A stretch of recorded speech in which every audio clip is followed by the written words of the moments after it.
way, why would you leave Jaden Daniels? You got to protect the kid too. That's another guy. I mean, Well, it brings up a great question. We get away. Elmer Fudd clever? Don't make me laugh. The fact is, Elmer Fudd is the dumbest hunter I have ever had the pleasure to encounter. Okay, Wabbit, we'll see whose IQ is PU. Marriage Is what brings us today.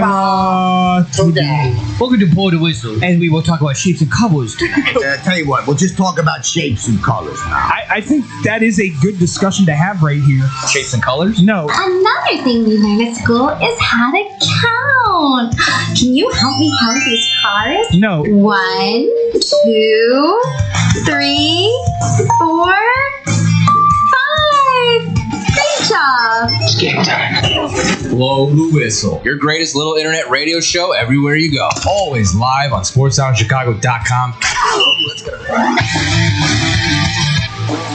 That's right, ladies and gentlemen. You are tuned in to Blow the Whistle here on SportsSoundChicago.com, live on YouTube. Hello, everybody. I'm back. I missed out on Wednesday. And, you were busy doing stuff. Busy. I was filling in on the midday show over at 6-7 Score. Rahimi Harris and Grody. Hashtag shameless plug. But I'm back. I'll be back on Friday too. But I'm glad to be back with you. I'm glad to be back here with Andrew Pepe Valentin. Yes, sir. And special guest host, Scotty Kiefer. Hi. How you doing, Scotty? I'm doing great. Scotty's in. Inviting me over. Of course. Scotty's in because Frankie, as figured, was not able to make it. He has been a busy boy. Yes, he has. Trying to find a job. I mean, honestly, aren't we all? We're all trying to look for a job. David, he's got a big event going up in Wisconsin. Something with Monica's work or something like that. Yeah, little event, she's got a little party at her job that he has to attend as good boyfriend duties. So yes, not gonna blame him too much for that. You know, do it for the woman you love. He's really going all in on this. He's dressing up and getting some good clothes for him. He's not gonna be wearing a Penn State hoodie because they do it fancy. They spend a lot of money. Yeah, on this True. And to be honest, I wouldn't want to walk around in a Penn State hoodie right now with the state of their team. So yeah, he didn't want to join. I think that's the reason why he didn't want to come in. He just really didn't want to talk. That is possible. It's too. just like an excuse. want to talk about Matt Camp?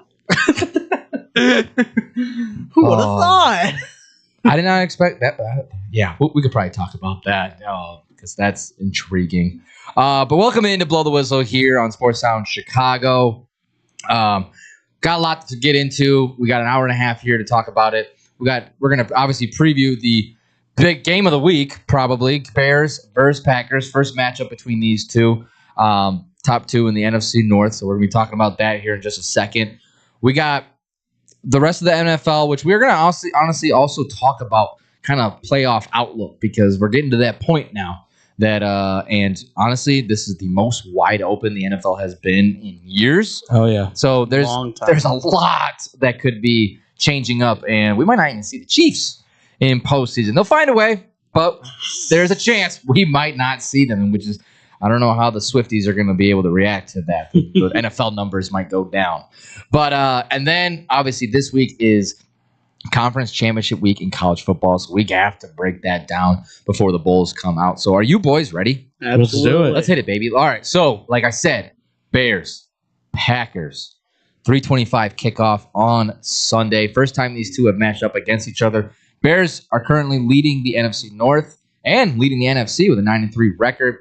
Packers just behind them in the division with an 8-3 and stupid 1 record. That stupid tie. I can't wait for them to just get rid of ties in the NFL. What's a worse rule? The fact that you can tie in the NFL, or if you fumble and it goes out of bounds in the end zone, the other team gets the ball. Ties. Really? I hate the ties, man. Because all right, that to me, oh man, now you got me on the thing. Now you got them all riled up. I don't like that rule. Don't get me wrong, but that's going to factor that specific part of the game. A tie factors the entire season because really, depending on how this game goes, and even like their next matchup, let's say in 2 weeks from now or 2 weeks from Sunday, that tie could ultimately factor on who's going to win this division, the NFC North. True. And same with the NFC least that's going on right now. Is that because the Eagles are figuring things out as well. Like that could almost benefit the Cowboys in a factor. And ties are stupid. Ties mean nothing. Like you either win or you lose. They're not just like, hey, congratulations, you participated in tonight's matchup. True, but if you fumble out of the end zone, how does the defense benefit from that? I mean, fantasy points. No. Because what you get? What 2 for a fumble? Yeah. That's it. Wow, 2 fantasy points. Well, then okay. Well, that goes to. That's why the you're commissioner. Okay with it. The fantasy commissioner has to adjust that. You want to make it 5 points? Make it 5 points. You can do whatever the hell you want. Oh, I don't know, Andrew. Which one do you think is worse, a tie or that? The fumble out of the end zone. You know, a tie feels like it's because you're not winning. Obviously, you're just like stuck in the middle. Yeah, and then it's like a coin flip has to kind of determine like which way you go on that. I hold on to the damn ball. That's simple. Figure it out. Come on, what's wrong with you? Why are you leaning the thumb? Oh yeah, no, that rule's stupid. I agree, it's stupid. I don't understand how it benefits the defense if he just fumbles and it goes out of bounds. Yeah, the defense did nothing on that. Even if they did half the time, they don't even force the fumble. It just I get that they fumble it before the end zone. Again, don't fumble it. No. As an offensive player, don't fumble the damn ball. Go for the win. Don't let go of the ball. Don't go for the tie. Go for the win, not the tie. Exactly. But that's why we shouldn't have ties. Change it like college football. Anyways, Bears Packers, baby. Packers are a 7-point favorite right now, at least according to DraftKings. Oh yeah, that's right, because ESPN's like no longer a thing. That's not a thing. Boo hoo. It wasn't even that great of man. What? If you put money into that, man, just shafted in like 3 months. It felt like. Yeah, I know. Because what they bought it out of Barstool. Or was that? No, I think they just came up with it. I don't think they bought it. Yeah, I think it was their own design. That's right. Yeah, that was a fail. I'm pretty sure. That's a huge fail for them. Actually, a 6.5 point favorite. I'm sorry. I can't remember the last time a Bears-Packers game was flexed, not once in the same season, but twice. Yeah. Because they just flexed it to Sunday Night Football for when they come to Chicago. Correct. Yep. I mean, and that's the story of this is every year it's Bears Packers. It's one of the biggest rivalries, longest rivalries in the NFL. But this is the year where this could be a lot closer than anyone can think. It's not like, oh, it's Packers, so they're going to just run away with it. They can just throw in the backup quarterback, Malik Willis, just to handle business. But that spread is a little disrespectful, and obviously we're Bears fans saying it, but like it is a little disrespectful to how good the Bears are and like where they're at in their season right now. Oh, I agree. I think this should be that like 6.5 is kind of crazy. I still give Packers the favorite because it's in Lambeau, but I give it like a 2.5, 3.5. I'd give it like closer to 2, 3, 4 ish, that area, but like a full touchdown, really? And I guess in the Packers case, they are 3-0 in the division.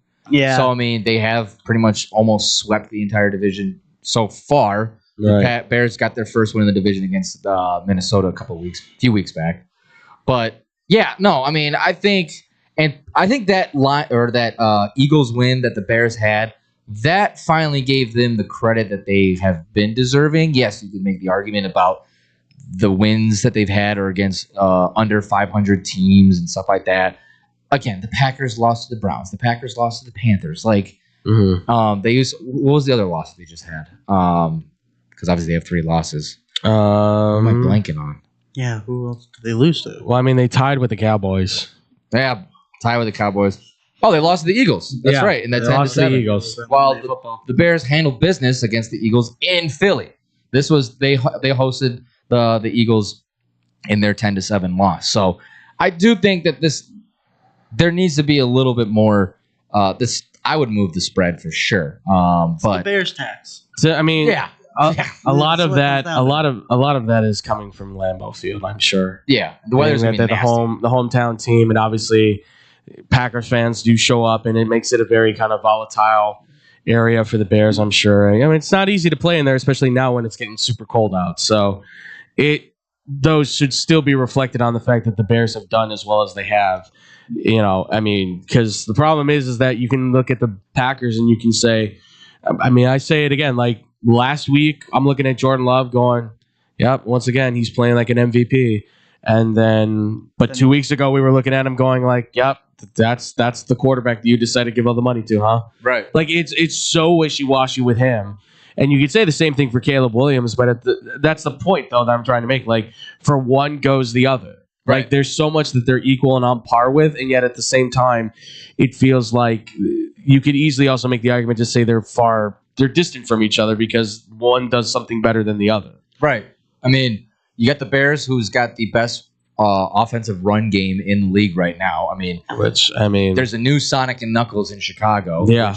We gotta change that. We gotta figure out a new. We've actually been talking. I mentioned the Bruise Brothers. Yeah, no, I've seen that one. But people are like, well, Swift isn't like a hard hitting running back. He's had his moments. I mean, it fits though. But I mean, they are a little bit two different types of style running backs. Monangai almost like right now what you're seeing, he can almost do it all. Like he's catching passes from the backfield, he's running it down the gut in the interior offensive line. You remember in the spring when they said, "Man, the Bears should draft Ashton Genty." Where they should trade up to go get Genty, and Kyle Monangai in less games you could say has better stats than Ashton Genty. Oh, by a milestone. Oh, easily. He's averaging. Honestly, that's his tax is the fact that he hasn't played almost every single game this year. Yeah, Monangai is averaging almost 6 yards a carry. That's insane. Genty, I think, was averaging like 3 to 4. He had a game. He's had multiple games where he's averaging less than 2.5. Yeah, I mean, the problem there is obviously that the Raiders' offensive line is outside of Colt Miller has just been awful, and Jackson Powers Johnson has been out too. But when he's in, he's good. But like, is he game changing for them? No. That's the thing. Is that Genty? This is why I told people don't take a running back in the top 10 of the draft. This is not like he has to be a phenomenal once in a generation type of talent. And I just looked at, and he still could be. Don't get me wrong. It's just looking at him right now to the team that he went to. It's kind of like did you really need that piece, or could you have gotten something that probably could have made a huge difference to that roster? Because there's tons of players right now that are well outperforming their rookie contracts that will get massive extensions here very soon. Something I came across of that I found really interesting, and we're talking about Monangai, is so Ben Johnson was on the Schrager Hour, Peter Schrager from ESPN's podcast, and Schrager asked Ben Johnson about his running backs, Swift, and basically just talking about you brought the 1-2 punch here in Chicago. Yeah. And obviously, we all know Ben Johnson had a little history with Swift when he was in Detroit, but the words that came out of his mouth as far as what he loves so much about Monangai, like this was like an overall about a minute long answer, and he spent about 40 of those seconds talking about Kyle Monangai. And crazy enough, they had him on his radar like during the draft, like beforehand, which I thought it was kind of interesting. Like, with like. So there was always a plan in place to say, hey, this kid's available. Go he get said him. that he knew that people were going to look past him because of a little bit of the size, and that his 40 yards not the prettiest compared to the rest of these because a lot of speedbacks. That's fair. So that was I found interesting. I'm like, okay, you kind of had this guy in the back of your mind for a while. There was a couple Bears scouts that said when they went to Rutgers' pro day, they felt like the Bears were really the only team that actually spent substantial amount of time talking to him. Okay. Like they felt like there was a couple other teams that maybe went and mentioned like, hey, we're from the Colts or whatever. But like they said like the Bears were like he felt like the Bears were the only team that like really stayed with him and talked to him.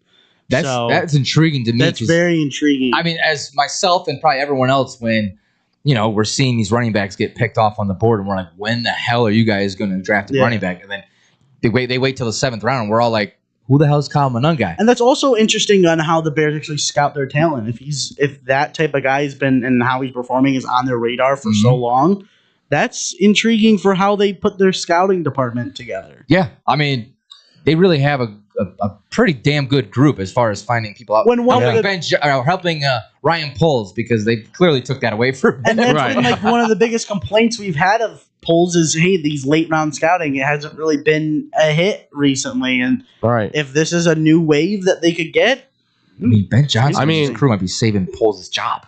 Coming from the same school, this is the exact same kind of thing that I was hearing with Kansas City with Isaiah Pacheco. Yeah, where you knew he was out there. Every team knew he was out there. You looked at his numbers and said, well, he's a good running back, but do we really need to take him high in the draft? And do we really need to take him at all? Right. Because from what I understood, that the reports were coming in that most teams felt he would go later in the draft in the 7th round if you need a running back, but you could probably get him on an undrafted free agent value. Yeah. And get a special teams guy that'll play out for you, that'll do all that hard work for you. But Kansas City was the one that kind of said, what do we got to lose using a late round pick on a running back, which is a position we need? And obviously from that comes your starting running back who, I love you, Clyde Edwards-Helaire. I know I do. You were so good at LSU. But it's pretty clear that this kind of became like the Brock Purdy, Trey Lance situation where you took a guy in the 1st round and it ended up being the guy in the 7th round that ends up being the stud for you that kind of carries the team when you needed it. Better comparison because of the injury, you could say Robert Griffin III and Kirk Cousins. Yeah, there's that one too. That one too. Like it, and that's the thing that we've always said for the draft, right? It's these late round guys that can always make the difference in these games. You got to hit on your 1st round picks, of course. Absolutely. But these late round guys, Tariq Cohen or a Monungai or any of these dudes can always, they can always come out of nowhere and always surprise you with how incredible they are and how much they can contribute to the team as a whole. And hopefully this is the start of something good for Monungai and for the Bears. Maybe this is a match made in heaven. And then obviously we're talking a lot about the Bears, but you got to give the Packers their flowers for what they've done. I mean, they might have found their Reggie White answer.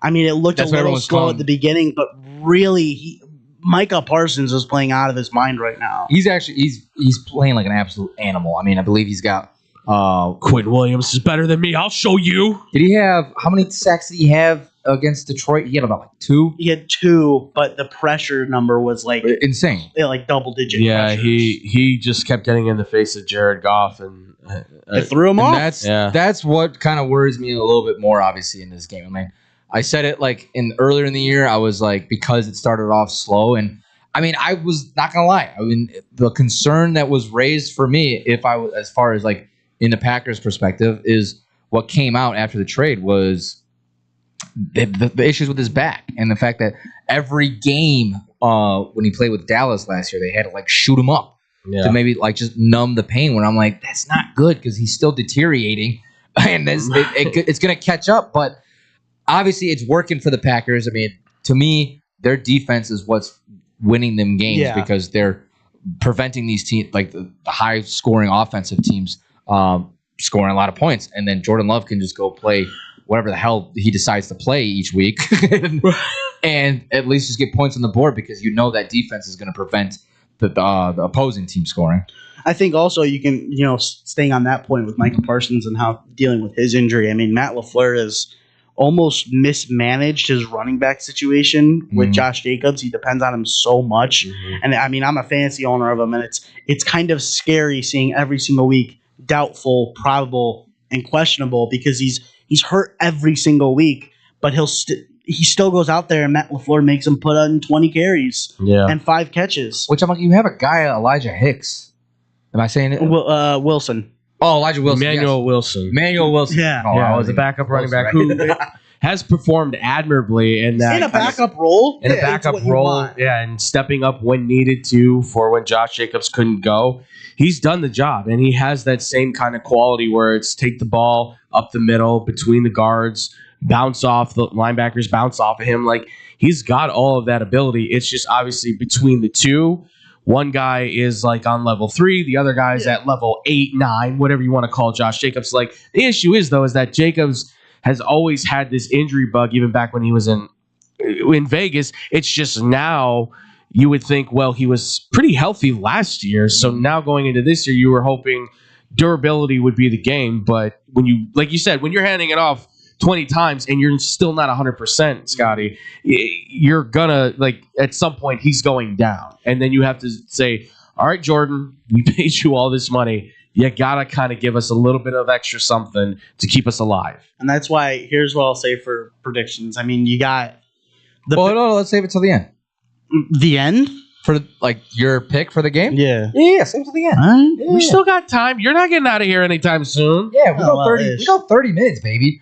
You stay there and you smile. Well, Andrew, since you mentioned, and I'm gonna ask you guys this question. You mentioned about the quarterbacks.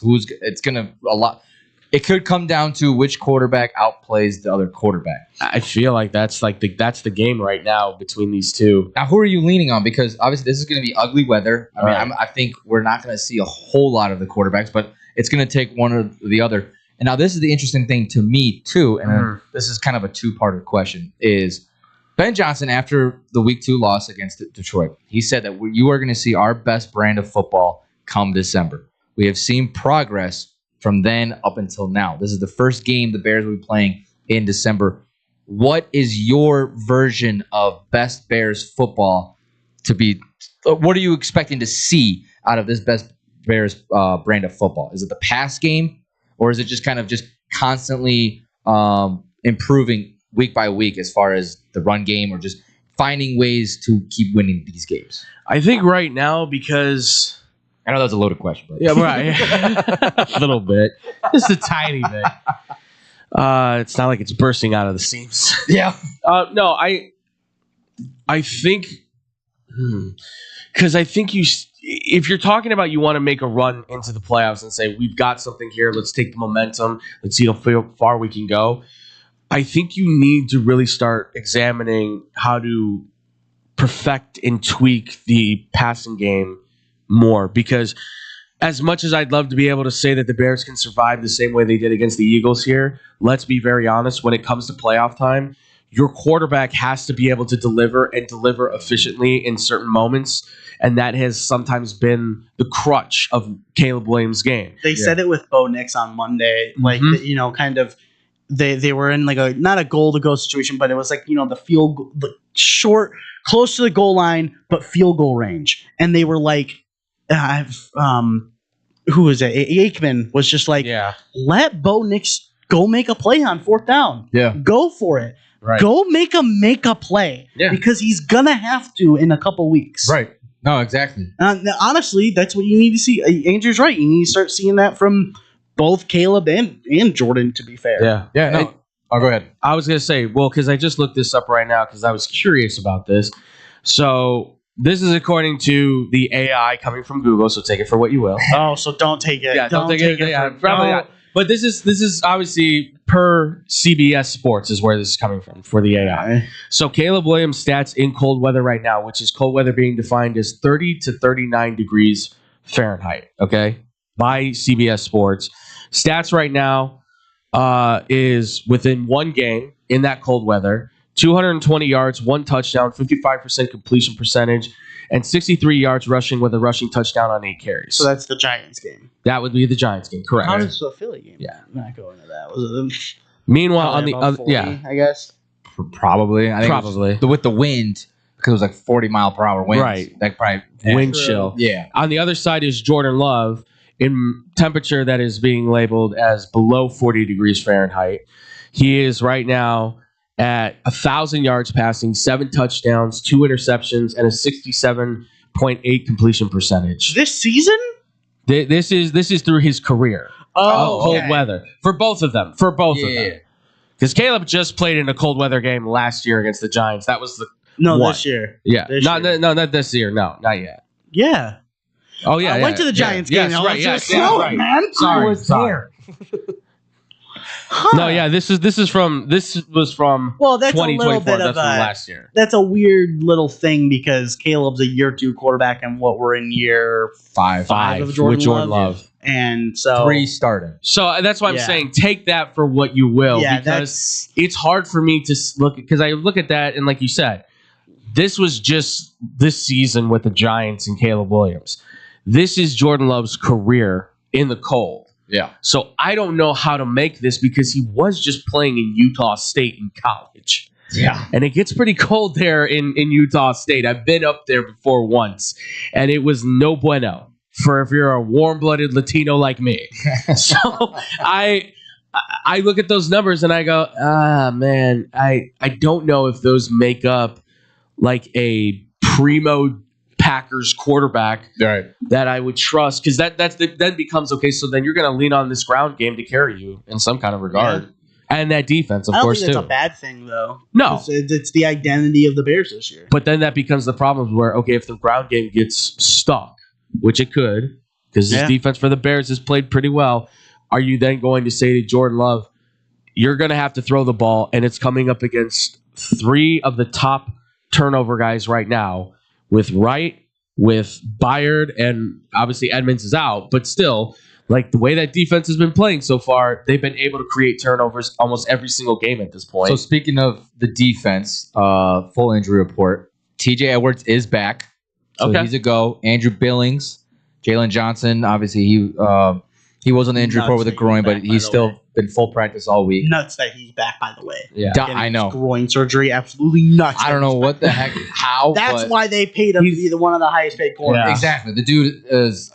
They have to put him on a snap count, I would think. I wasn't last week. Was he not? It did not seem like he was on a snap count. Like he was out there a while, but I couldn't remember. Yeah, that's the thing. I was like, because even last week I was kind of like, they have to.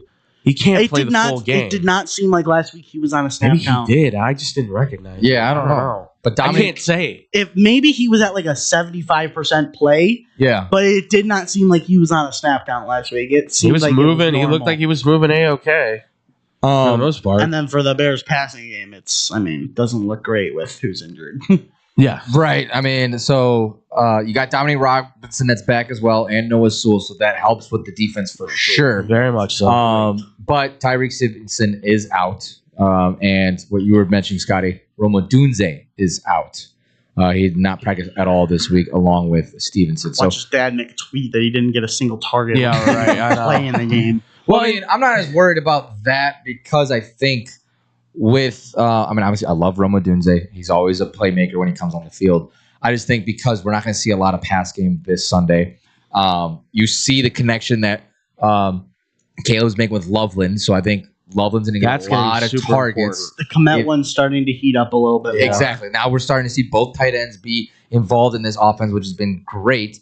But now Monangai, he was on the injured list, but he was a full go at practice, so he's ready to roll on Sunday. So you'll have the tandem running backs between the two. Right. So I think it's just going to be a lot of old school, just ground and pound type of football. But then, like, going back to your point, Andrew, is that it is going to come down to the quarterback play. And I'm very intrigued to see, with December being, quote unquote, their best brand of football, and everyone that I'm hearing out of Halisoff, Caleb's talked about it, Declan Doyle's talked about it, Cole Kmet on multiple outlets has just said that they are right there on getting this pass game situated. The most that they've seen from Caleb is, and that's the best thing, is that being a game manager, him in the huddle, him on the line of scrimmage, that's what we've been preaching and wanting to see Caleb be able to read the defense and know what's going on the other end of the line.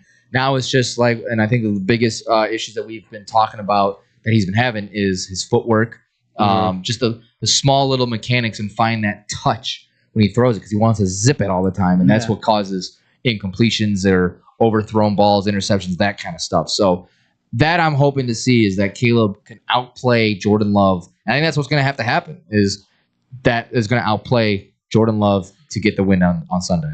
Yeah, it's either going to be one's going to have to outplay the other, or somewhere one of the other team's defense is going to have to come up with the big play turnover.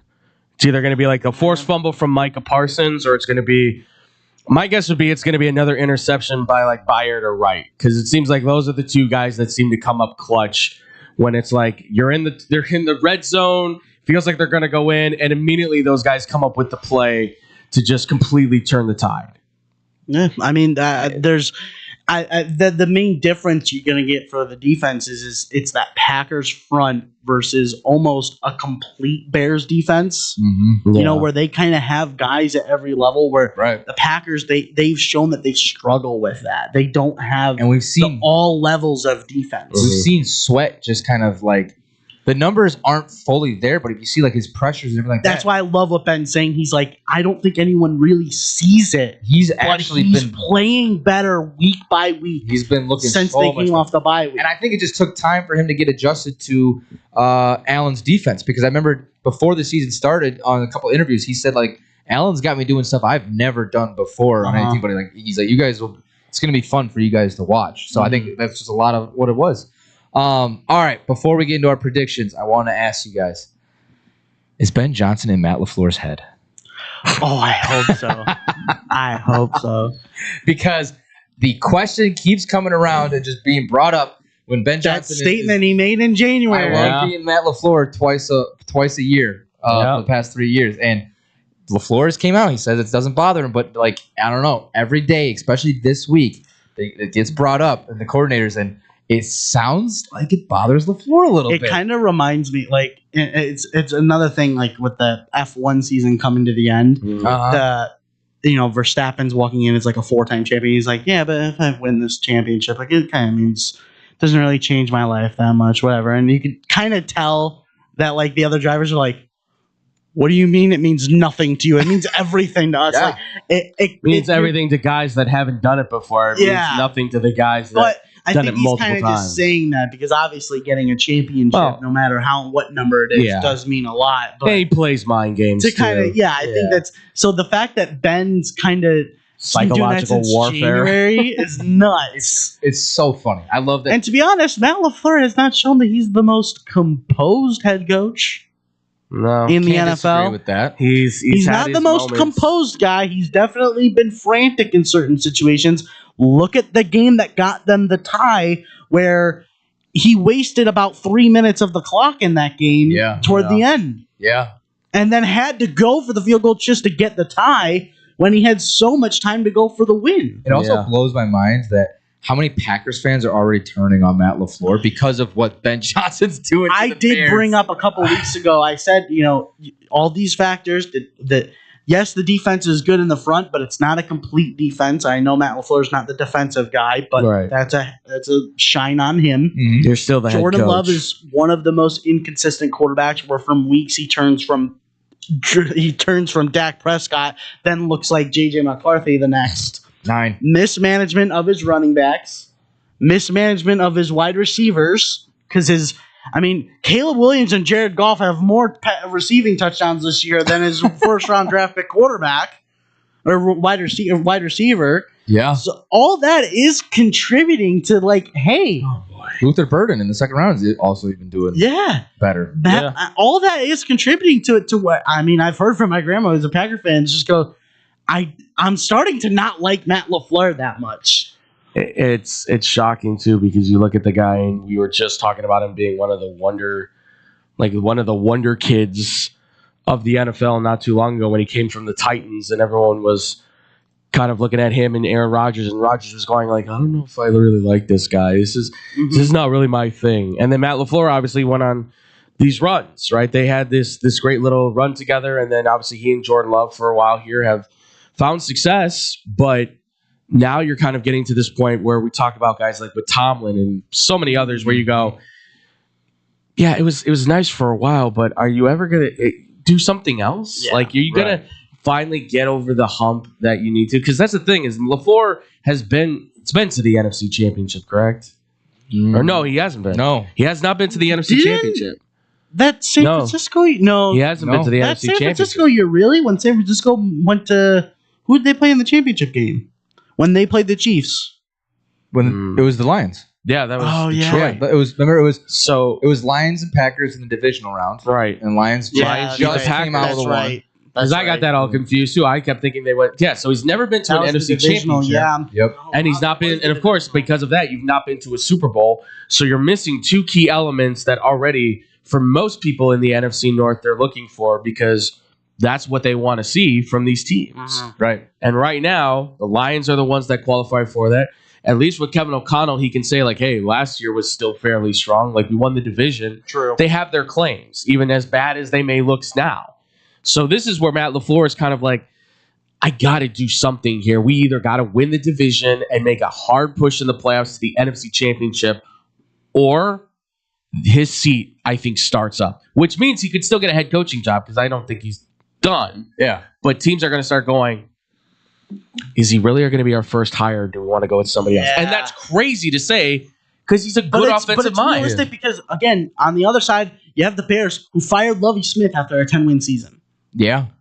And a Super Bowl appearance. And they still found a way to fire him. But remember... Could the Packers do the same thing? Remember... It might happen, honestly. Everybody forgets, though, that last stretch for Lovie, they only won like 2 games out of the rest of the year. And that's the problem is that people always bring up... It's not that I don't like Lovie Smith. It's just, one, he was outdated with his defense, okay? And his offense, too. And 2, that stretch down the end in those last 8 games, you can't go 2-6. Yeah. Or whatever it was. Like, you can't have a losing record at the end and miss the playoffs and expect to keep your job when your tenure has been, we went to the Super Bowl, we've been competitive, this is who we are, and then you go, but I'm not changing, by the way, when the NFL is like, hey, by the way, we're going to be passing the ball a whole lot more. Right. And your Tampa 2 is not going to stop us when you want to cover us with Chris Conte. Why would you put him on Randall Cobb? What's wrong with you? What's wrong? You don't put Chris Conte on Randall Cobb. No, you don't put Chris Conte on the field. No, he runs like a 4.25. Let's put the guy that runs like a 4.7 in a safety. I'm sorry, Bears fans. I know. All right, just real quick because we're pinned on time. Yep. Let's make our predictions. I have screw it. I'm drinking the Kool-Aid. Bears beating the Packers. Caleb Williams are still 1-0 again in Lambeau Field. Bears 17, Packers 14. It's going to be whoa. I'd be on pins and needles if it's that low scoring. Oh god! I'm just saying, man. It's gonna be nasty weather. That's like feeling that frostbite. So I think it's just gonna be a lot of the run game. You got, like you said, most of the Bears defense is back. They're just kind of really just missing Tremaine Edmonds, but Noah Sewell's been a great filler. Good to have T.J. Edwards back. That's huge. You got your corners back aside of Tyreek Stevenson, but. Nashawn Wright has just been playing phenomenal, but like we said, he's got like the Jameis Winston numbers. But you can't go about the fact that like he's getting the interceptions and everything like that. I think Caleb will. I trust Ben Johnson. Ben Johnson told me December is the best brand of football you're going to see from the Bears. We're going to see the best brand of football from the Bears. I think Caleb's going to have. I think he's going to outduel Caleb or Jordan Love in this matchup. And the run game is just going to continue to thrive. Bear down, drink the Kool-Aid, good, better, best. Give me the Bears against these stupid little backers.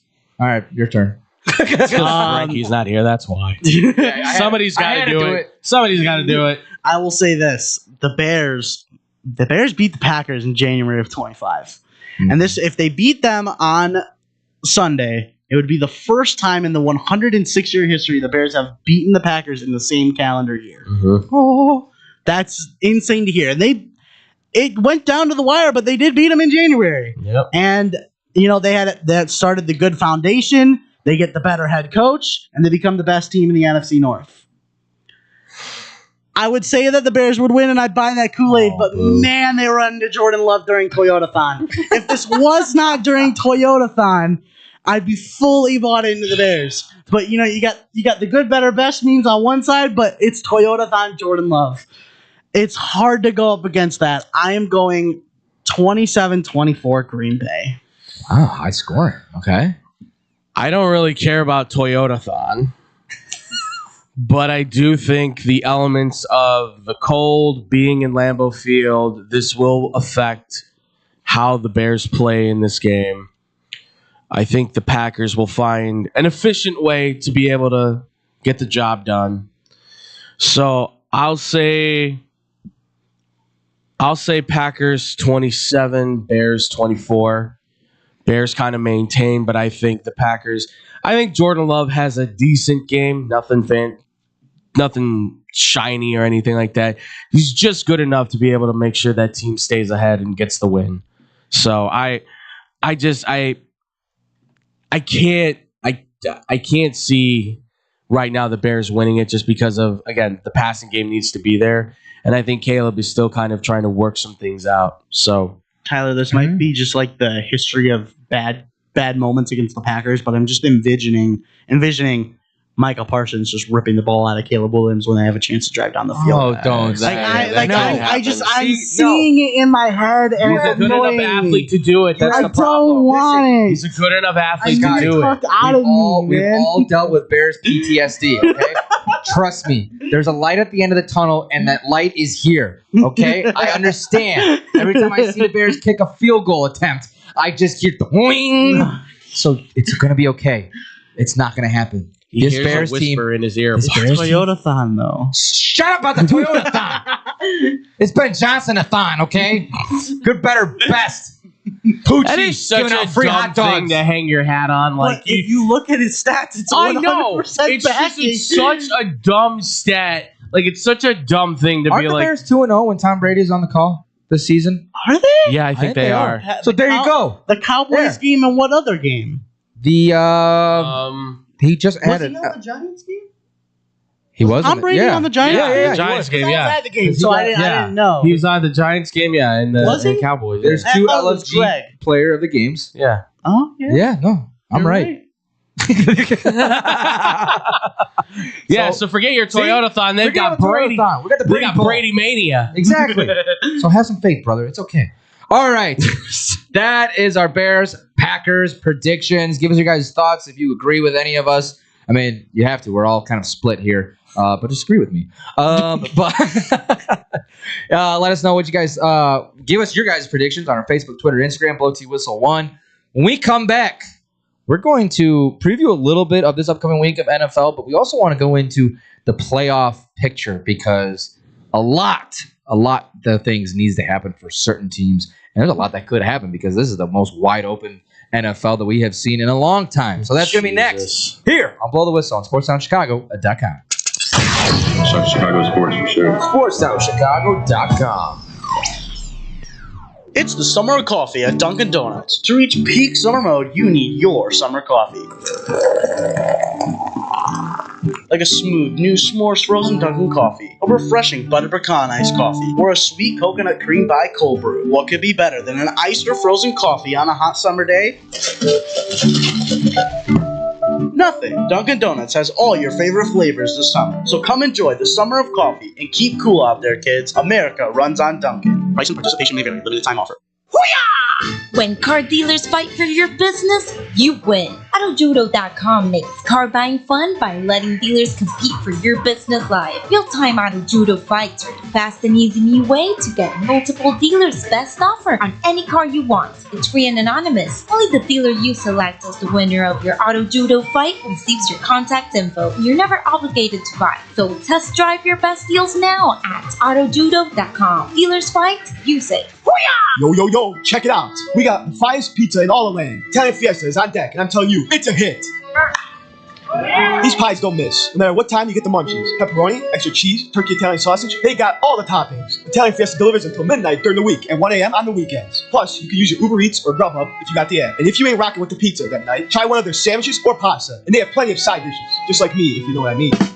Hop online and go to ItalianFiesta.com or call 773-684-2222. Piece of pizza, that is. There's only one place to watch your favorite sports team and have mouth-watering pizza. Come on down to Moretti's Pizzeria, where you can get a pizza for half the price every Tuesday. Try out our delicious varieties of pizza, sandwiches, and much more. I don't know about you, but a gooey mac and cheese pizza with a size of cheesy mozzarella sticks and watching sports sounds like paradise to me. Stop by at one of our 12 locations near you. We're open 7 days a week, anywhere from 10:30 a.m. to midnight. Visit our website, Moretti'sRestaurants.com, for delivery, catering, and even private parties. Moretti's, we bring the fun. Did you know that Club New in Aurora is the ultimate entertainment complex? Monday nights, it's free football and darts in the sports bar. Tuesday night is league night. Join the pool and darts team. Wednesday night, it's ladies' night at Club New. All the ladies get in free. Gentlemen pay a $5 cover after 9 p.m. Thursday night starts the weekend off right with College Flashback Night. Low price drinks, retro music, and an awesome buffet. Friday and Saturday night, it's the hottest dance club in the suburbs. Club New Nightclub and Sports Bar is located at 2121 New York Street in Aurora. You've tried the hit places, but they leave you hungry with an empty wallet. That's where Gretel comes in. They got what you really want. Visit their chic, lounge-like gastropub and try one of Chicago's top burgers, the Gretel Griddle Burger. House-made bun and garlic aioli set this one apart from the rest. And don't miss half-price oysters, 4 to 6, Monday through Thursday. With rotating drafts, craft cocktails, and portions that don't skimp. This is one of Logan Square's best-kept secrets. Monday through Thursday, 11 to midnight. Friday and Saturday, open till 1. 2833 West Armitage. Gretel, let's make this a night. Visit GretelChicago.com for menu and more.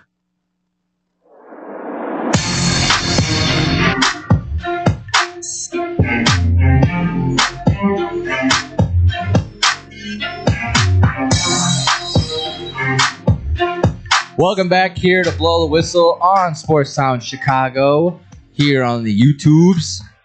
Tyler and Andrew here with you. Scotty had to leave. He's got his... Boom. I know.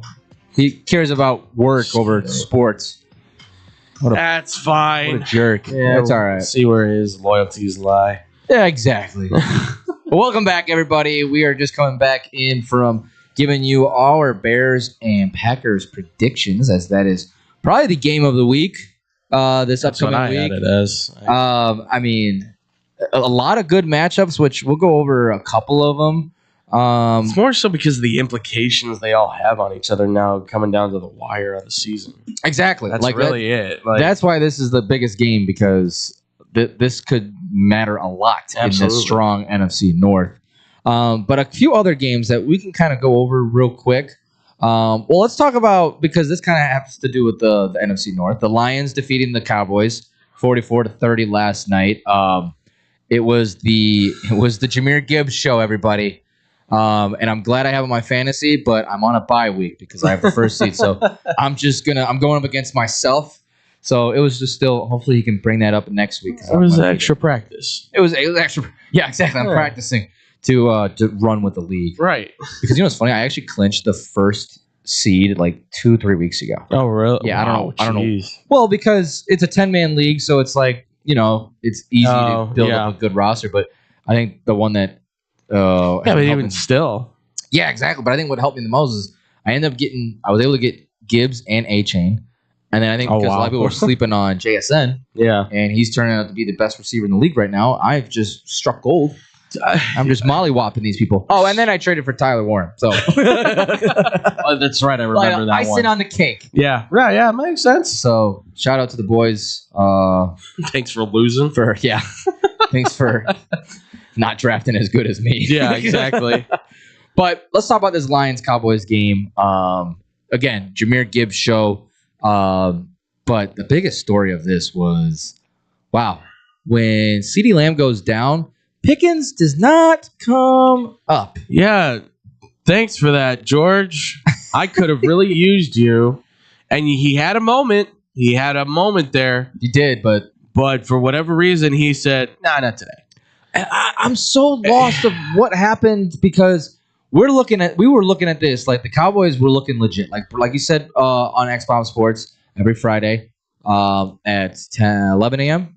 Yeah. Look at me. Hashtag shameless plug for my boy over here. Yeah. Assisted shameless plug. Exactly.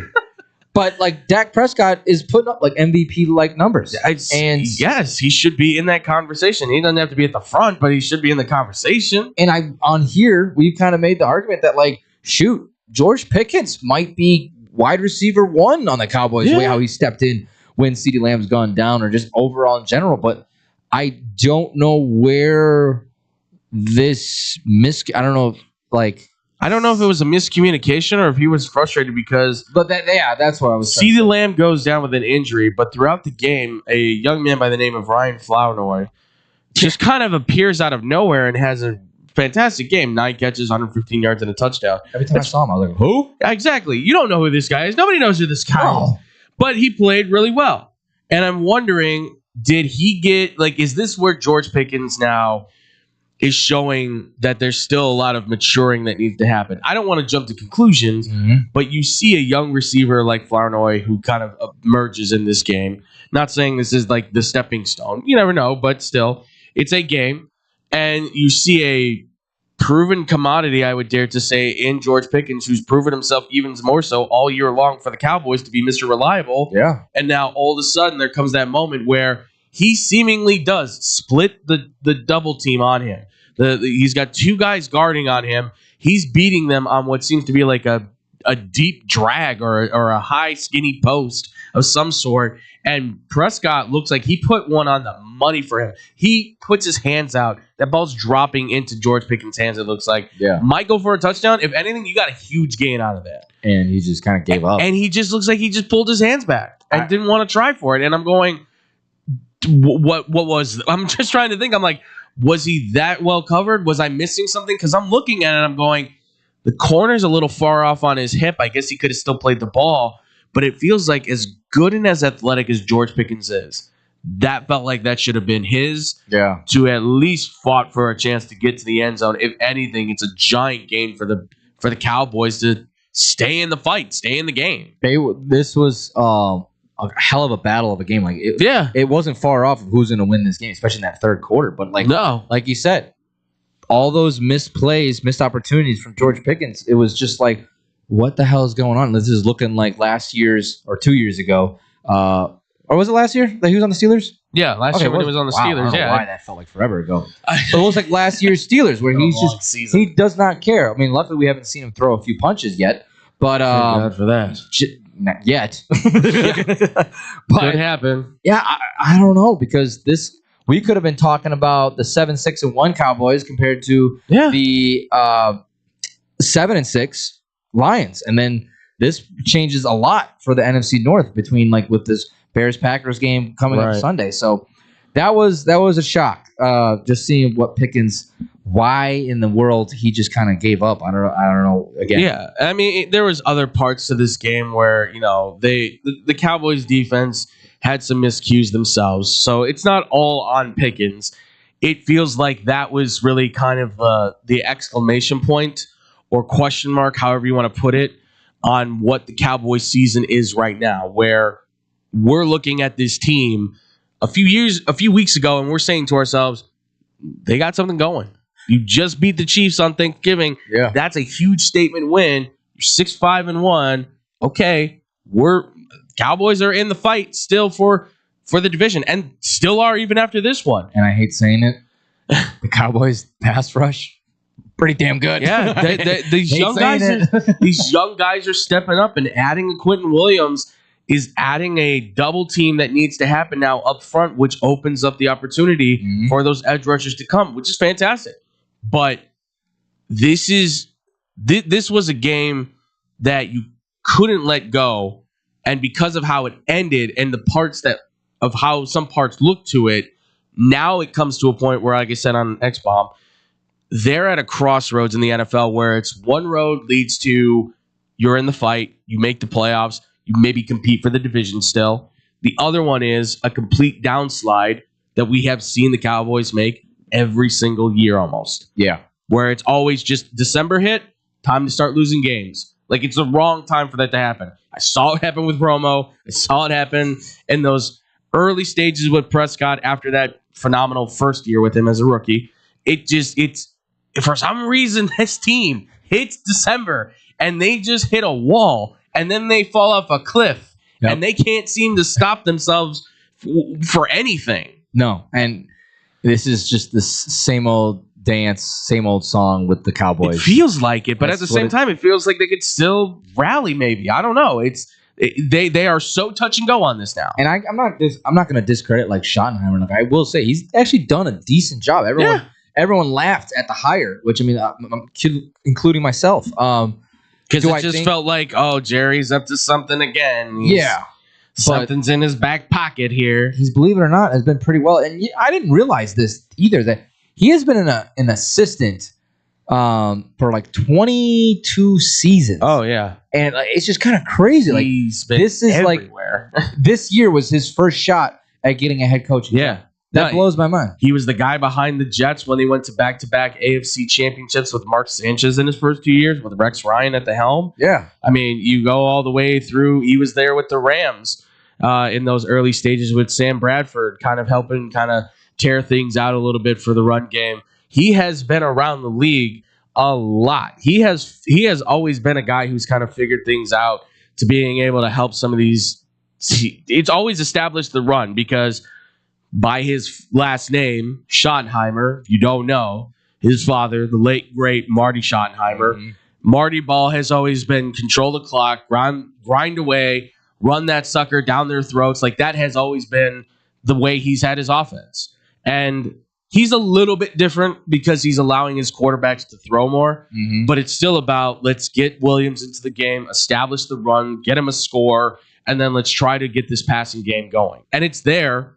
It's just Dak has his moments where he's still Dak. The Cowboys still have their moments where they're still the Cowboys. Pickens has this, whatever kind of moment this is, it's a moment that doesn't look good for them. And then obviously CeeDee Lamb going out with an injury is a significant issue too. 100%. So there's these little moments that eventually you go, well, if you keep cutting into it, eventually it's going to weaken this thing and then it falls apart. And I think that's what happened here. There's just too many cuts for them to be able to recover from it. Yeah, and real quick, because I want to move forward. Yeah, because I do want to talk about your Bills and Bengals, or your Bengals against the Bills, because this honestly could be an interesting game. I'm not gonna lie. What's your thoughts with Dan Campbell taking over play calling? Because I mean, it's just, to me, it just looked incredibly inconsistent. I don't know what the hell that play was with. Who the hell was it that was out wide and then motioning in the offensive lineman? I don't know what the hell that was. That was not any trickery, and that was a horrible play. Yeah. But this has not looked, and again, you can go back to saying like Ben Johnson was what made the Lions offense the past 2-3 years. Sure, yeah. But I mean, they still haven't looked like they took that much of a step off. But it seems like when Campbell took over play calling, this is what, his third week now? Yes, his third week, I believe. It just has not looked anything like what they've looked all year. No. I thought I can't remember his name, the OC right now, but I don't think he was doing that bad of a job. No, well, the issue here is obviously they started off so bumpy, right? It was such like a rocky look to the offense that I think Dan Campbell, who obviously entrusted everything to Ben Johnson, it seems like, on the offensive side, kind of said, well, I've worked with the offense. You know, I mean, the guy played tight end. The guy's worked with tight ends. He's worked in the passing game coordinator spot. He's worked as assistant head coach. He's done all that stuff. So he probably thought, well, I know offense, so I can probably handle this too. Like, that's his MO. Okay, fine. Yeah. But this is where, as a head coach, you better have it down pat on how you want it, because if you make a play like that, it's going to look goofy and it's going to look weird, and everyone's going to go, what the hell is he doing? Like, right. People are going to start second guessing you and wondering, like, does he know? Does he know everything about what he's trying to do offensively with this team? Because I'm trying to look up the Lions real quick here too, trying to see if I can get the offensive coordinator, because I can't remember who took over for him for Ben Johnson. Apologies. So I know. I remembered he was John Morton. John Morton, yeah. Okay. And that's the thing, is it's in staff hiring, which you would say, oh, so he should know the offense like Ben Johnson does. But the thing is that Ben Johnson clearly had a playbook of his own. It feels like it had a playbook of his own sitting in front of him, and he's like, I got this, I got this, I got this, I got this, I got this. And then Morton's probably going in being like, I have the same playbook, but how much has he looked at it? Right. And how much has he really had to study it as the offensive coordinator? It's his first year. Right. And that's the problem. And you're now telling him you've got to manage the offense with a team that has Super Bowl expectations. That's a lot of pressure for a first-year guy. It is. And I think that is like not a big, I mean, obviously with how the Bears are looking, it is a big downgrade, but I think they'll eventually get it because it's all the same tree and system. Yeah. And it's the same thing I say for the Eagles. Like, you lost Kellen Moore, and yeah, the Saints are doing terrible, but Kellen Moore has seemingly found a niche for his offense with even a guy like Tyler Shuck. I don't know if Shuck's got a future as the starting quarterback, but you can say, since they put him in there and he started working with Moore's offense right off the bat, they're not winning, but their passing game is there. Right. All of a sudden, Shuck is like putting up more touchdowns than interceptions, and you're going, well, you know, as a rookie, if anything, he might be a backup. Yeah. And so then you go, maybe if Fernando Mendoza is that dude, you get him with Kellen Moore. I don't know if he is, but maybe something's there. Maybe you can figure it out. That's the thing. Like, you go then to Eagles and you go Patullo, and you look at the Eagles offense, you go, what happened there? Yeah, right. I mean, it got to the point, like I said, grown men drove to this man's house and egged his house. Yeah, ridiculous. Come on, Seriously, come on. It's like, I know we love football, but it is a game. Right. We don't play for the team. But that it shows the significance of what some of these guys do mean to the roster. A Kellen Moore, a Ben Johnson, right? A Klubnik even too, Clint Klubnik, or a Bobby Slowick even. That's one that I've mentioned constantly for Houston. I know Houston, little better, but since not having Slowick, the offense is all of a sudden kind of like, it's like it shouldn't be, It should be straight line like we're figuring this out. I still can't figure out why he got fired, but the only conclusion I come to is, you're not one of Nick Casario's guys from New England, because they hired the guy from New England who coached Gronk and all those dudes at tight end. That's the only thing I can come up with. So if you're making that move, you better be certain that that's the one that's going to help you continue to win. If not, get better. Yeah, and so I will be tough. It is tough. I will be intrigued to see if Campbell will carry over the play calling for the Lions for the rest of the season. I would only imagine so. I'd say so, but at some point, if I were him, I'd maybe start thinking about trying somebody else. Yeah, because you're not trusting Morton, anybody else. Somebody better know this offense. Exactly. You need to make that decision soon if you want to be, because you're sitting at 8-5. Poached everybody. Yeah, I know. It's possible where he's like took everybody to the Windy City. What if I had Antoine Randall? Dang it! Damn it. He took everybody. What about Jacoby Brissett? Damn it! Come on! That took everybody. Sorry, bud. All right, let's talk, because I want to get into. We got we got plenty of time. We got plenty of time to go. But I want to talk. Let's talk about your Bengals against the Bills. This is Joe Burrow's second game back. He looked pretty good. He did. Coming back last week. I mean, they beat the Ravens. So I mean, that's always a plus. And we talked about... Is it? I don't even know. Well, I mean, it should be, but the way the Ravens have looked, I don't even know. It's a win, and it's like, it's a win? The Bengals could still come out with this division, because this division is so bland. Sorry. It's the ACC of the NFL. It really is. It's dumb. It's stupid. Because you got Baltimore and Pittsburgh that's leading it, tied at 6-6. Baltimore's actually ahead because of the division record. Right. But yeah, Cincy's right there, 4-8. So I mean, logistically, Cincinnati could happen. They could come out of the grave and take this AFC North. They could go 8-9 and win the division, and it wouldn't shock me at this point. Honestly. The defense just has to be good enough, and for whatever reason, they seem vitalized against the Ravens. I don't know what happened there, but all of a sudden they can make plays. Well, Lamar just hasn't been Lamar either. No, he's been off. I don't know what the hell. He's been killing me on fantasy, and I'm almost tempted to just be starting Matthew Stafford. But anyways, aside from the fact, your Bengals are playing the Bills at Buffalo.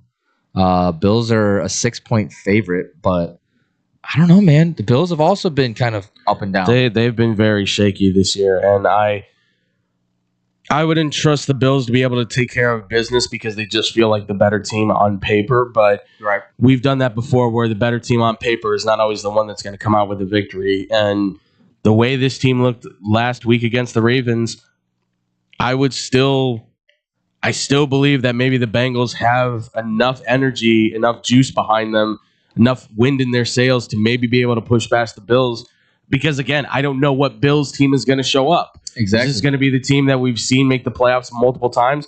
Or is this the team that maybe is going to just try and get on cruise control and just try to win the game by the skin of their teeth? Or are they going to fall apart and collapse again? It's so odd. It's so hard for me to tell, because both quarterbacks are phenomenal.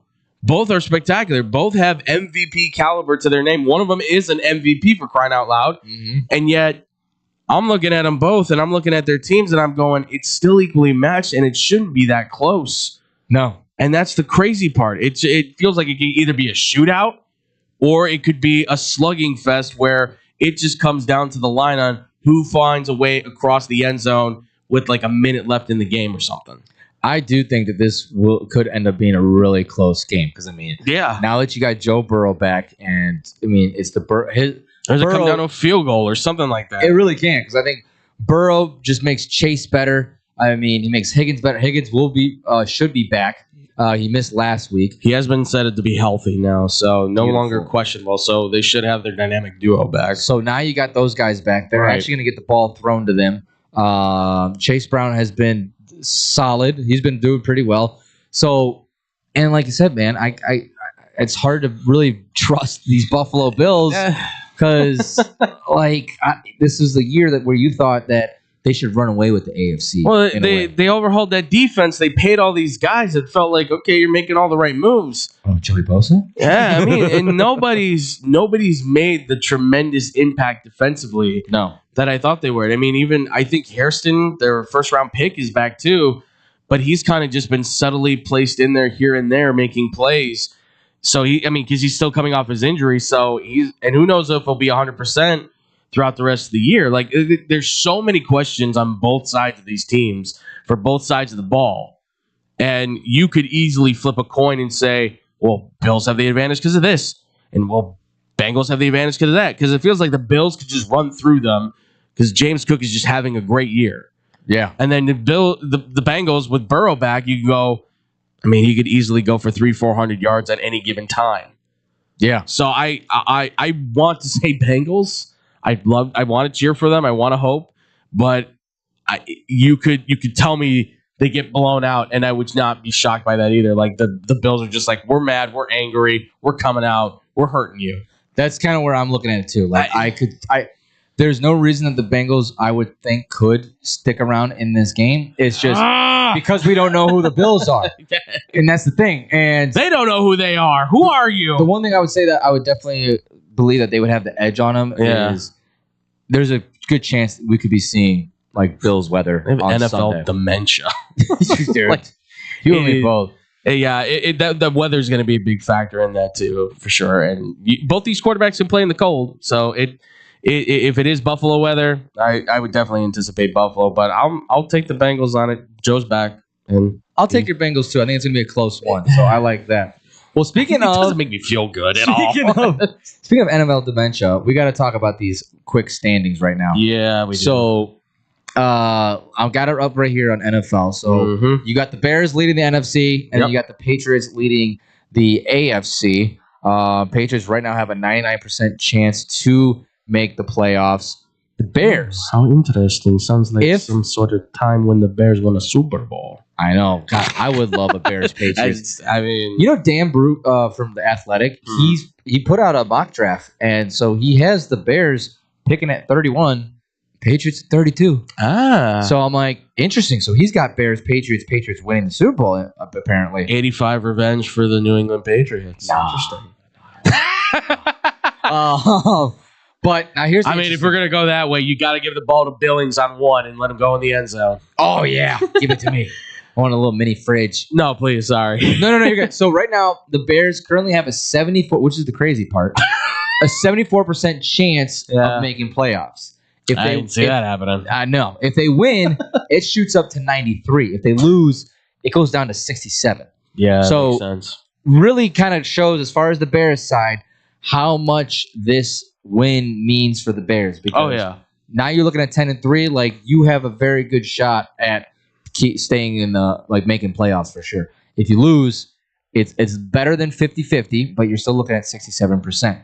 You're leaving the door open for a possibility that you could miss when you've come so far. Right. And now you're looking at, so number 2 for the AFC is the Broncos. They still have a 99% chance of making. Yeah, that's another goofy ass team that I can't pick up. And then number 2 for the NFC is the Rams, which to me, they are the most complete team. They just, I don't know what the hell happened in that Carolina I thought so. game. Yeah, I thought so too. Until I saw the Panthers, all of a sudden, I saw Bryce Young outplay. I saw Bryce Young. I saw the Bama outplay Matthew Stafford. The Alabama Bryce Young came up in that game. Like, he played, I don't know what in the world the dysfunction happened there. I mean, this whole NFL has been dysfunction. I mean, for God's sake, you got the Ravens at 4, while the Jaguars are sitting at 3, having almost a 22% more chance of making the playoffs than the Ravens. Like, what is going on here? Sitting there going like, hey, we're 8-4, and everyone's how the hell did that happen? What is going on? And how did we get here? The first ones that they got, so everyone this first 7 from the AFC to NFC. So for the NFC, I'll list them real quick. You got Bears 1, Rams 2, Eagles 3, Bucks 4, Seahawks 5, Packers 6, Niners 7. Okay. As for the AFC, again, this is so dysfunctional.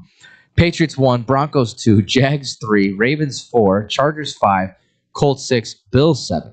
So the first one's out. You're looking at Lions, Panthers, Cowboys for the first 3 out on the NFC. Texans, Steelers, Chiefs for the AFC.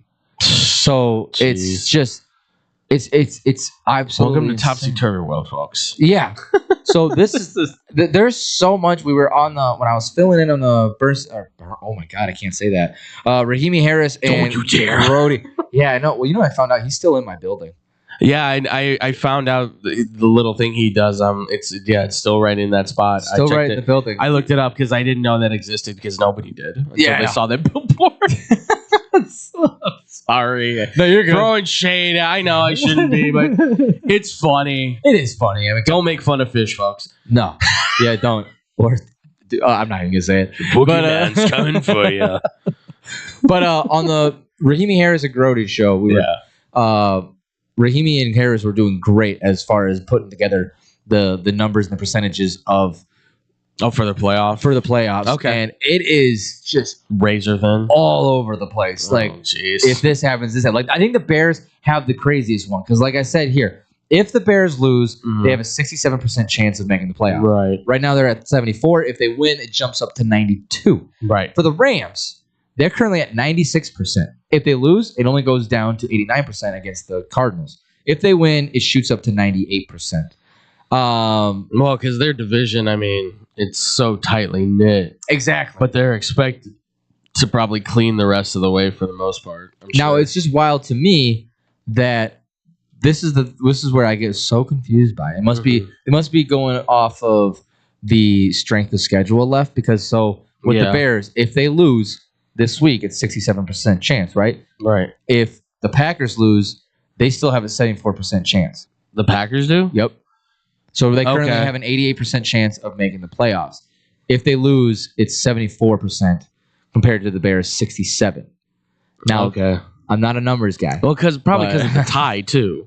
That's the thing. That impact has to be there. That's why I was telling frickin' Scotty that this is why I hate ties in the NFL. It means nothing to the game except for BS percent chances of a playoff. This is where the Packers tie could absolutely benefit them. Even finishing second in the league or in the division. Right. So again, I'm not a numbers person, but I wanted to at least break it down for everybody. No, I honestly it makes it's good to note that because in some regard the statistics, they're proof in the pudding as to whether or not these teams are qualified and capable of making the playoffs and what implications that could mean, because that means the difference in your seeding, which means the difference in who you play.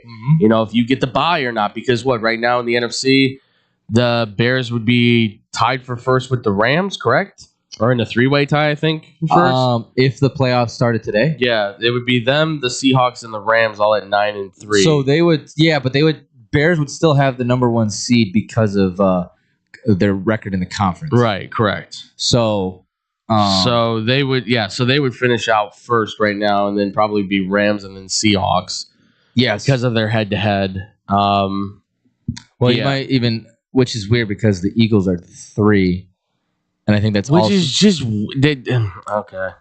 I think it's because they're 8-4. That's only because they're 7-3 in the conference. Right. But Seattle is only 5-3, but they obviously Eagles have had 2 more conference games than the Seahawks. So that's why. But at the same time, that makes sense. It's still goofy. It's just so goofy. It's just and this whole year has just been weird. Because I'm looking at the Rams and I still think that there's a good shot where they're making the playoffs. I don't doubt that, but I still think the Seahawks could come out and take that division. I think they could. I mean, they did not look good against the Rams in their last matchup, but they're not too far away from each other in terms of how they play. No, they're both to me the most complete teams.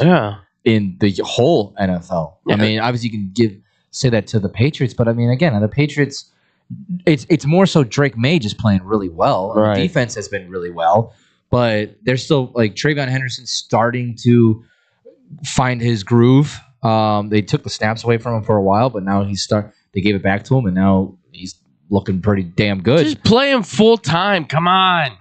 You got what do you? What is the point of Ramondre Stevenson at this time? What benefit does he prove other than to be like the heavy back that you throw in on the red zone? Exactly. That's about it. I don't stop with that. They need to stop with that experiment. Yeah. Like, give it to your rookie. There's a reason why you drafted him high in the second round. Does Henderson not have the capabilities of being the James White type of guy where you can split him out wide, put him in the backfield in the shotgun, single back, I formation, offset I? You could work him in so many different assets because guess what? That's what Josh McDaniel loved to do with James White.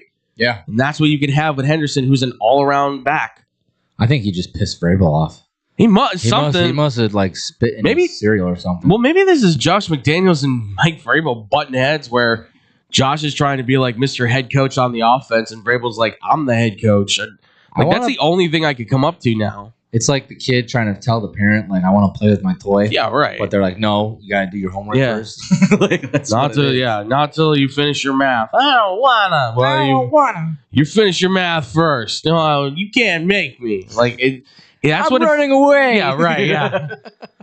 Put little toys in the backpack and everything. I just like it. That whole situation too, like because the Patriots they don't feel complete on offense. They don't feel complete on defense. But when I watch them play, they look like a complete team. Right. And then the Broncos are the most confusing 10-2 team I've ever watched in my entire life. Oh, by far. Because it feels like the 2009 Broncos were for 3 quarters. I'd be pulling my hair out if I were a Broncos fan. And then in the fourth quarter, somehow somebody comes up with a miraculous play to keep the team alive. Like, and it's always like stupid. Like, all right, guys, let's play football again. Yeah, it's insane. That stutter right there just explains the Broncos if you needed to. Like the only thing I can come up with for them is that it's Sean Payton and that creativity that he has offensively to just figure it out. And Bo Nix probably just being more mature than maybe we give him credit for. Yeah. I mean, he is Mr. Quiet, Mr. I'm not going to ruffle feathers. I'm going to be a team player. And he proved a lot of us wrong last year. I will say. He's a good quarterback. I don't know if he's great, but he's a good quarterback. That seems to be enough. Exactly. All right. Well, that we wanted to give you guys the kind of playoff picture that we're looking at right now. Stupid. We're obviously going to be, stupid. We're obviously going to be talking about this up until we get to playoffs. So be sure to stay tuned. But when we come back, we have conference championship games going on this weekend, ladies and gentlemen, and it actually starts today. So we're going to be previewing those next on Blow the Whistle on SportsTownChicago.com. He's right there. It's the bottom of the 7th inning. The last chance to order beer. But we didn't come here to drink beer. We came here to win this ball game. Chicago's so lucky. SportsTownChicago.com. 1, 2, 3 into the 4. Pizza at your house and you can get it at the store. Uh-oh, here we go. Chicagoland area. Little Caesars is heating up for the summer. Try our new Crazy Puffs. $3.99. Walk in or delivery. 7 days a week. 4 p.m. to 8 p.m. Filled with cheesy mozzarella, pepperoni, pizza sauce, buttery, garlic flavored drizzle, Italian herb and Parmesan seasoning, deep dish Detroit style pizza, $7.99. Super cheesy bread, $5.99. Hot and ready combo, $12.99. And for your daily deals, go to LitCaesars.com. Oh, Little Caesars with our crazy puffs and cheesy dreams. You light up my soul with your pepperoni schemes. With every slice we share, with every moment we did in this piece of love affair, so you didn't hear that just here. You don't want to miss out on these delicious deals. Visit your Chicagoland area Little Caesars today. Cheese, cheese, cheese. Nobody does food better than our friends south of the border. If you're looking for delicious, authentic Mexican food in Chicagoland's backyard, check out the Topos restaurant. Try their quesadillas, burritos, or my favorite, the 3-taco combo with steak and extra chipotle salsa. Muy caliente! They even have breakfast for early risers. Topos is the highest rated Mexican restaurant in Naperville on Yelp. Once you try it, you'll understand why. Visit totoposnaperville.com for their menu, special offers, and online ordering on Grubhub. Pickup or delivery. Topos Restaurant. Open nightly until 8:30. Closed on Sundays. Located next to the Jewel on Aurora Avenue in Naperville. Experience fresh, homemade Mexican at the Topos Restaurant. I got an affordable family-owned restaurant for you that won't cost you an arm and a lamb.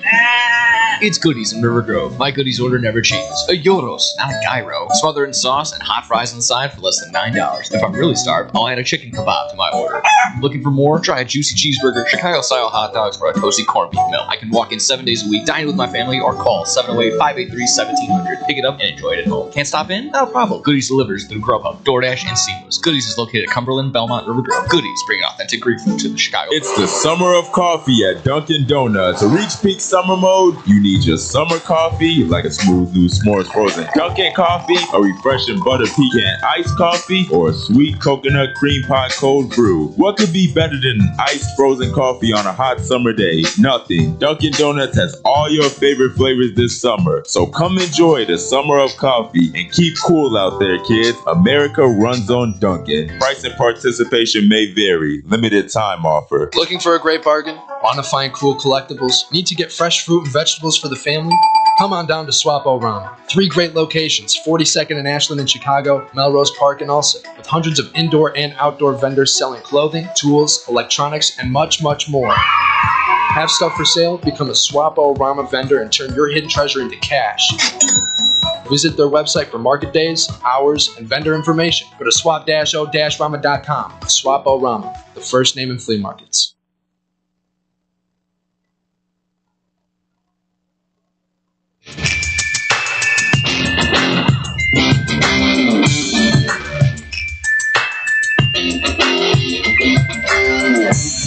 I did it on purpose since Frankie's not here. Yeah. I had to make sure that we all miss you, buddy. Yeah, we miss you. I had to make sure we did it in spirit of our guy Frankie. We wanted Tank. to feel like you were here. Feels like I haven't seen him or Nick. I mean, I haven't seen you in forever. Like It's been a week because you've been busy. You've been working. Oh man, you're trying to impress. David, I just saw the other day. He usually like. I'm surprised I didn't see him yesterday because I got in a little earlier yesterday, and I was expecting to see him. Run into him. Yeah, he came in. I saw him in his little polo because he had his interview on Wednesday, and so did I. And so he went in a polo. Yeah, he had a polo ready. I had one too, but I didn't even have to bother. I had a pullover on, so that kind of has a collar. So I almost was like, all right, I'll just keep this on. I've always been. I don't like doing the polo for the interview stuff. What do you usually put on? I do dress shirt. Like a dress shirt? Button down dress shirt, tuck it in, throw on a tie. I just like I can understand maybe for you guys too, like I'm not anything. It's just it was easier. You guys have worked there for a while, so I'm sure there's a little bit looser of like hey, you guys know the boss and everything. So it's not as like needing to be proper. I just always feel like if I don't dress nice enough, no, I feel like it's like that thing of like, what if the shirt has mustard on it? And it's like, I didn't have anything with mustard. It's like, yeah, but somehow there's a mustard stain especially on it. like they're gonna see it. Virtual interviews. Oh my god. I'm in shorts or sweatpants, but I have a button-up shirt. I'll give away the game on this one for some people out there. So not anymore, but when I used to interview for some of these jobs that I was doing, whether I got them or not, just some quick ones, I actually used to have the dress pants at the ready. Basically like cocked and loaded, if you will. So they would be like up to my knees. Okay. Which I know people are like, just put them all the way on. It's like, no, but I want to breathe still. So I still wanted to be in my boxers chilling, but like I would have them like ready in case I needed to like stand up for some reason. So I would, because there were a couple times where I'd be like, they're like, well, let me make a quick call or something like that. I'd be like, okay, I'm going to go to the bathroom. And I just quickly and it'd be like, just hopefully they'd be like, oh, wow, he's all completely dressed and he's at home, instead of like, oh, well, there's that man in his boxers walking away with a church shirt half on and the rest of him is fully out. Like, yeah. See, luckily for me, like every desk or table that I have my laptop set up, my waist doesn't go above the Oh, the death. So you're never gonna know. Fair. That's the best part of it. I can't argue with that. I get away with a lot. Yeah, I was gonna say you have an advantage, my friend. I know. I use it. I use it to the advantage for sure. All right, so we're talking about college football, right? Football, yeah, baby. We got the conference championship starting tonight. Yes, actually, and I'm not gonna. We don't have to talk much about this game, but the Sun Belt Championship, Troy against JMU. JMU a 23.5-point favorite. They'll clean it. They're gonna sweep it. They'll clean it. The only thing worth mentioning on this is obviously if the ACC goes the opposite way that it seems to be going right now, if things completely flip, this is where James Madison wins this game and they should win it easily. Then they're in the playoff. Yeah, that's really it. So what it would have to take if Duke beat Virginia? Duke's got to beat Virginia. If I'm not mistaken, that's what's going to have to happen for them. Virginia's only a 4-point favorite. Exactly. So, well, here let's start off with no. We'll say that for the end because I want to go in order. But give the Friday some love. This will, So we'll revisit back to the JMU. Yeah. But the other one tonight is the American Championship between 24th ranked North Texas and 20th ranked Tulane. This one actually will be a really good game, I think. I think so. I mean, North Texas is only a 2.5-point favorite. I don't know who to make out of this one because ever since I found out about this kid, Mestamaker, this kid he's good. It's Tech, or someone's gonna pay him stupid. He's money. gonna be a great cowboy. Cowboy? Well, because Eric Morse is going to Oklahoma State. Yes. I know David saying Tech is going to throw the bag at him. I'm sure they will, but Oklahoma State's now pouring into their resources to put together an NIL. And they got their coach. That's the thing. The coach that just built you's going there. They'll probably throw a lot of money at you too. And also, they have the advantage of probably getting the true freshman running back, Jacob Hawkins, who, for those who don't know, is a true freshman. It's the only other running back that I've at least been able to find to this point in time that has 1,000 yards, 15 or more touchdowns on less than 200 carries. The only other guy doing it is Jeremiah Love. Damn. And this kid's a true freshman. Damn. Backfield are two guys that are 18 years old, 19 years old. Well, our guy Grant Leader is probably. Oh, he's probably over the moon. Oh yeah. Man, I don't know how. It's like Thurman Thomas and Brandon Wheaton are together, which is such a weird combo. But that was the only times they were good. Yeah, I know. They have not been anything in a while. Yeah, they've been terrible. So I'm trying to make out this game. I'm leaning North Texas. That's where I'm going with it. I love Tulane. Like Tulane's always been fun to watch all year long. These are two really good coaches because one guy's all about the quarterbacks and offense, and Eric Morris, his resume is right there to say he's a quarterback guru. Am I a sick son of a gun that the over-under is at 67.5? I kind of want to hit the over. I kind of want to see the over, too. I think this, you're talking about, so both quarterbacks have combined for damn near 6,000 yards. Yeah. Actually over with Jake Retzlaff, the former BYU quarterback, just leading Tulane to another fantastic season. And then even the run game on both sides. Yeah. You mentioned the Hawkins kid. He's got 1,200 yards on the ground, 23 touchdowns. And then... he's got 23 now. Last time I saw it was 19. No, he's got 23. Jeez. On 193 carries. It's insane seeing that North Texas, they're able to mix. They're able to mix in the pass and run game so well. Oh, absolutely! They have found their dudes. That is impressive to be able to find. Again, two 18-year-olds, true freshmen, and one of them never started in high school. Yeah, I know. Is a walk-on. And I was looking up the roster of his high school in his senior year. I'm like, who the hell is? None of them are impressive. No, I ain't even heard. I don't even know where he's the biggest one at quarterback of his school. 29 touchdowns, only 4 interceptions. He's going to be a hell of a cowboy. Put him on that.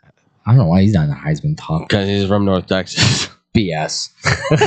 The one thing that I guess... Talk about him next year, watch. Yeah, right. The fact that Retzlaff is leading Tulane in rushing yards with 561, that's where I think could be the weakness. And this is, the crazy thing is that Mekhi Hughes goes to Oregon to be their star running back, completely gets shoved down the pipe hole or the depth chart. He just no playing time whatsoever. Had he stayed with this Tulane team, they might be undefeated.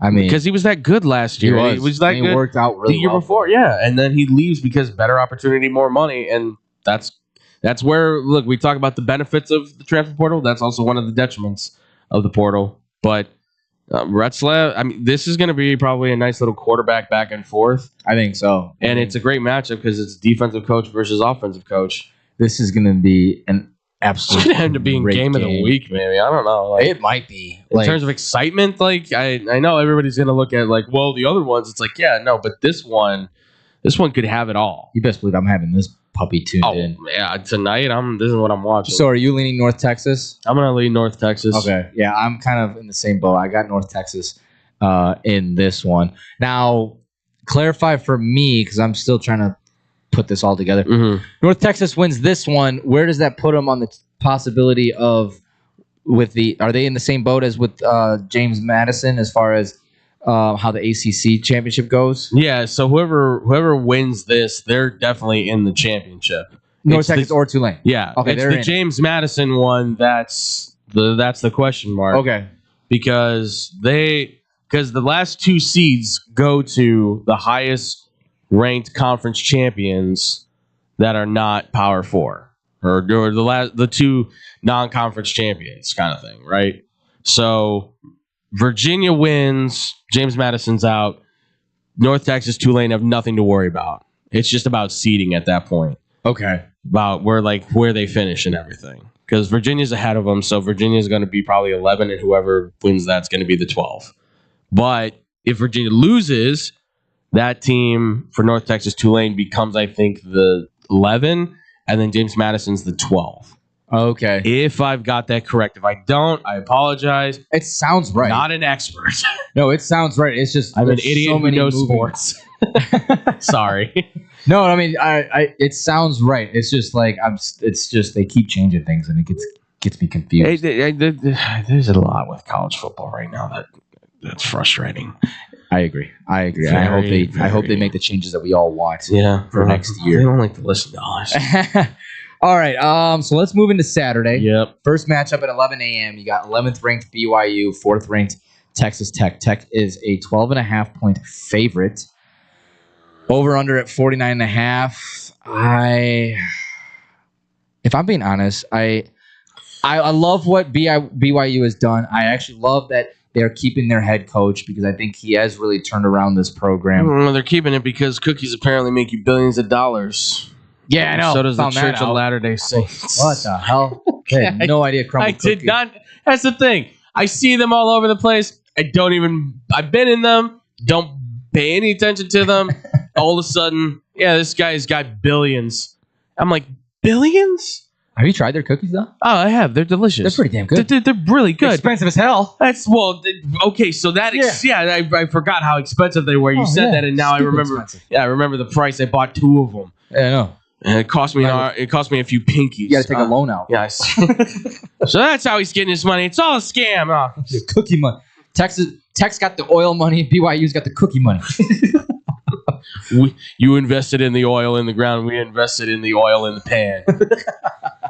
And the flour. So stupid. But yes, Tech is Why a do you 12. listen to us, people? Because we're awesome. Exactly. So Tech is the 12.5 point favorite.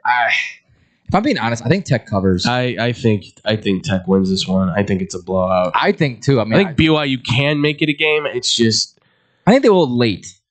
I think Tech's defense, man, is just so. I mean, their offense has still been playing well. Like Morton's been playing fairly well.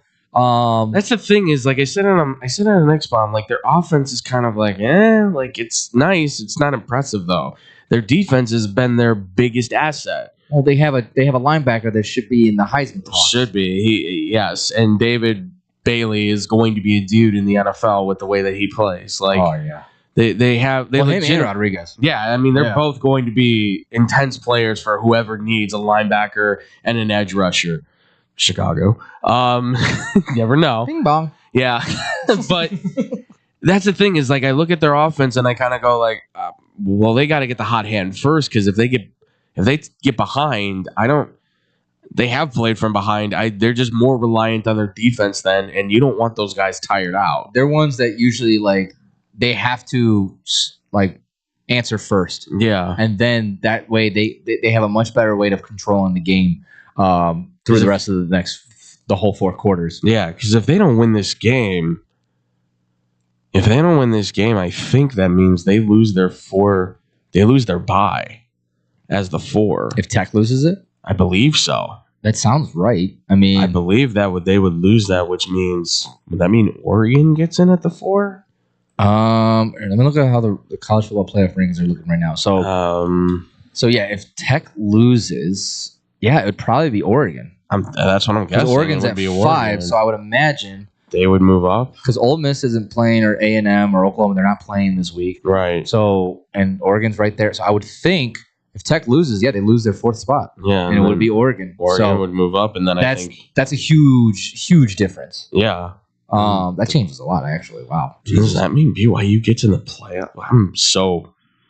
I would think if BYU if they beats win, Tech, I think they would get into the playoff. Then they should. Pretty sure. I would think. Yeah. No, they would have to, because then who would say? This just got way more complicated than I thought. Damn it! I was just doing the calculations on my show, being like, "Oh no, this all makes sense," and now I'm looking at it and I'm going, "Oh no, this is going to get way more hectic if things go sideways for somebody." And again, it's gonna, and we'll be breaking it down. That's the next game we're going to talk about is the SEC championship. Geez. But that could that has all kinds of implications, and boy, oh man. So all right, so let's say all right, we got Tech winning this game. Yeah. I think Tech clears by like 2 touchdowns. I think it's going to be a blowout too. Yeah. Unfortunately, sorry BYU. But now this kind of factors in. Go eat your cookies. So let's see. Yeah. So now you got the SEC championship, 3rd ranked Georgia against 9th ranked Alabama. Let's see. I think Georgia is a 2.5 point favorite. Yes. According to DraftKings, over under 48.5. Now this can factor in. This could change a lot. If Georgia loses, they're out of the top 4. They're out of the top 4. Oregon would then. So would Bama be in 3? Or no, Bama might move to the 4. And then Tech, if they win, would be the 3. Yes. If not, if Tech loses, then you got chaos where Oregon would be the 3, Bama would be the 4. Yes. Oh my God. So there's so much crap. Yeah, which obviously the SEC does not want 3 Big Ten teams in the buys. Yeah, no, they're gonna lose. Whatever his name is, Sankey's gonna lose his mind. I mean, where I'm standing at right now, at least with this game, I think it could be a good game, but at the same time, I'm looking at Georgia's defense and I'm looking at Kirby Smart, and I just think he has a number on Kalen DeBoer. Like, I just think because he's more experienced, he's been in this position before, he knows what to do. See, DeBoer is 2-0 against Kirby Smart. And then I know, and that's the thing, is like Kirby Smart, like you haven't beat Kalen DeBoer. That's the thing. But at the same time, I feel like you have an edge on him because he's more well-rounded. Well, not more well-rounded, but I would say more well-rounded. You know the offense, but your specialty is defense. Your defense right now has been one of the elite in the NFL. Right. It's been one of the things carrying you. Your offense has expanded as the weeks have gone on. Like, it's gotten better. It's not perfect, but it's gotten better. I mean, I can say the same thing for Bama, too, on vice versa, where the offense really kind of started ripping it off and the defense has gradually gotten better. I think, and this is me, my personal opinion, my thoughts are that Georgia, because of the experience they carry right now in their defense, will be able to overcome and pressure Ty Simpson into making mistakes the same way we saw him against Florida and against Oklahoma, where you pass rush him, you get him out of the pocket, you get him out of his comfort. He can make plays on the run, but when you got somebody pursuing you and you're trying to throw, you can see it's a lot difficult if you don't have the poise all the time. And there's times he does it, fantastic. Looks like an NFL guy. And then there's times he collapses. See, I'm going on the other side of you. I think because, Kirby Smart does have a lot more experience in the SEC than DeBoer, at least as a head coach. But DeBoer has Kirby Smart's number. He's defeated him twice so far in his time with Bama. I think the offense looked very well against Georgia at Georgia. It did a few weeks ago, and I think, like they did not have it was a horrible look in week 1 against Florida State. I will say, but that was at the very beginning. That was at the very beginning.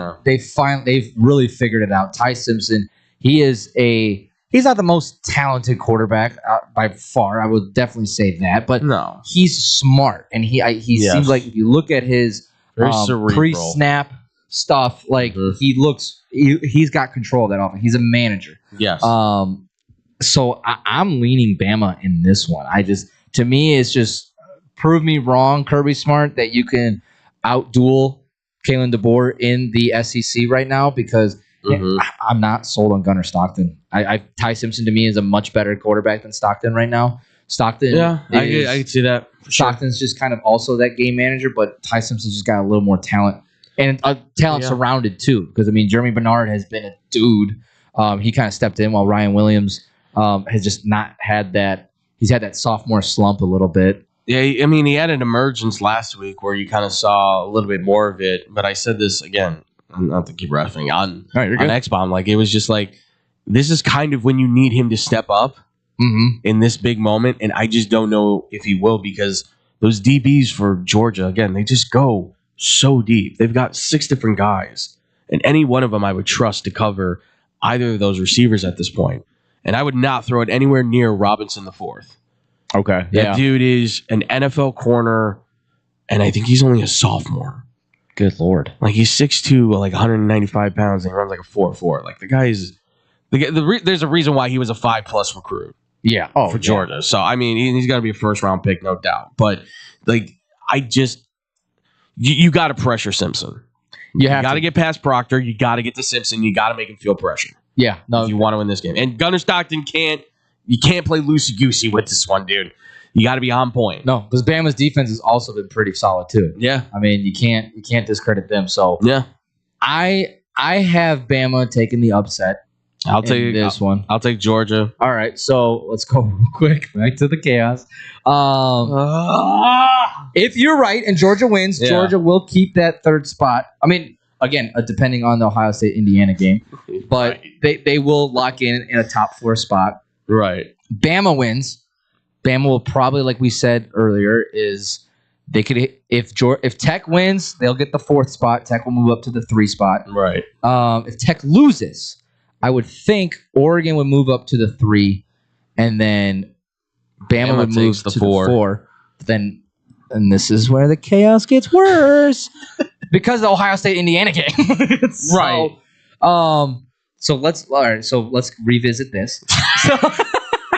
Are you keeping up, folks? Yeah. Take notes. Write all this down, because I should be writing it down, but I'm going to be... We got the whiteboard in here showing the Bears. I feel like we need another one that's like... I think that flips over. It's that Always Sunny in Philadelphia episode where Charlie's just got all the strings in the circles and everything. When we get closer... Oh, well, actually, we'll have the playoffs by the end of the weekend. So yeah, we'll have... I want to put Frankie to work and be like, here, this is how we're going to teach you about college football, buddy.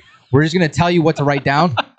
Yeah, exactly. Like, oh my god, he would be like losing his Charlie mind. And It's Always Sunny.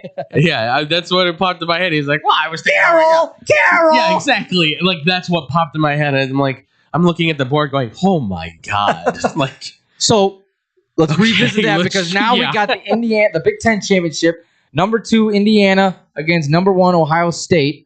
And Ohio State is only a 4-point favorite. Which, the bets are coming in on Indiana now. It is. I mean, I get why. I get it. I at the same time I don't. But I mean, it is in Indianapolis, but don't mean nothing. It's not far from Columbus, guys. It's going to be a sea of red on both teams. Are you kidding me? So, all right, I'll tell you something here. Yeah, go for it. My heart tells me Indiana. I want it to be Indiana. Okay, now listen to the part of that makes the decisions for you. I know.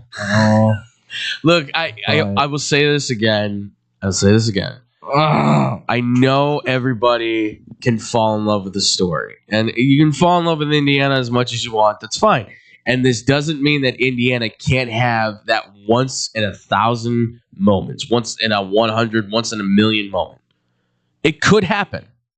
But when I look at this team, in comparison to what Ohio State has right now, The only places I could see maybe their equality at is at quarterback and maybe running back. And you could make an argument to say maybe Ohio State has passed them on running back with the way that their freshman running back, Bo Jackson, no relation, has done so far. Yeah. Every other position is an elite player, an NFL caliber, possibly superstar player, and some of them are only sophomores.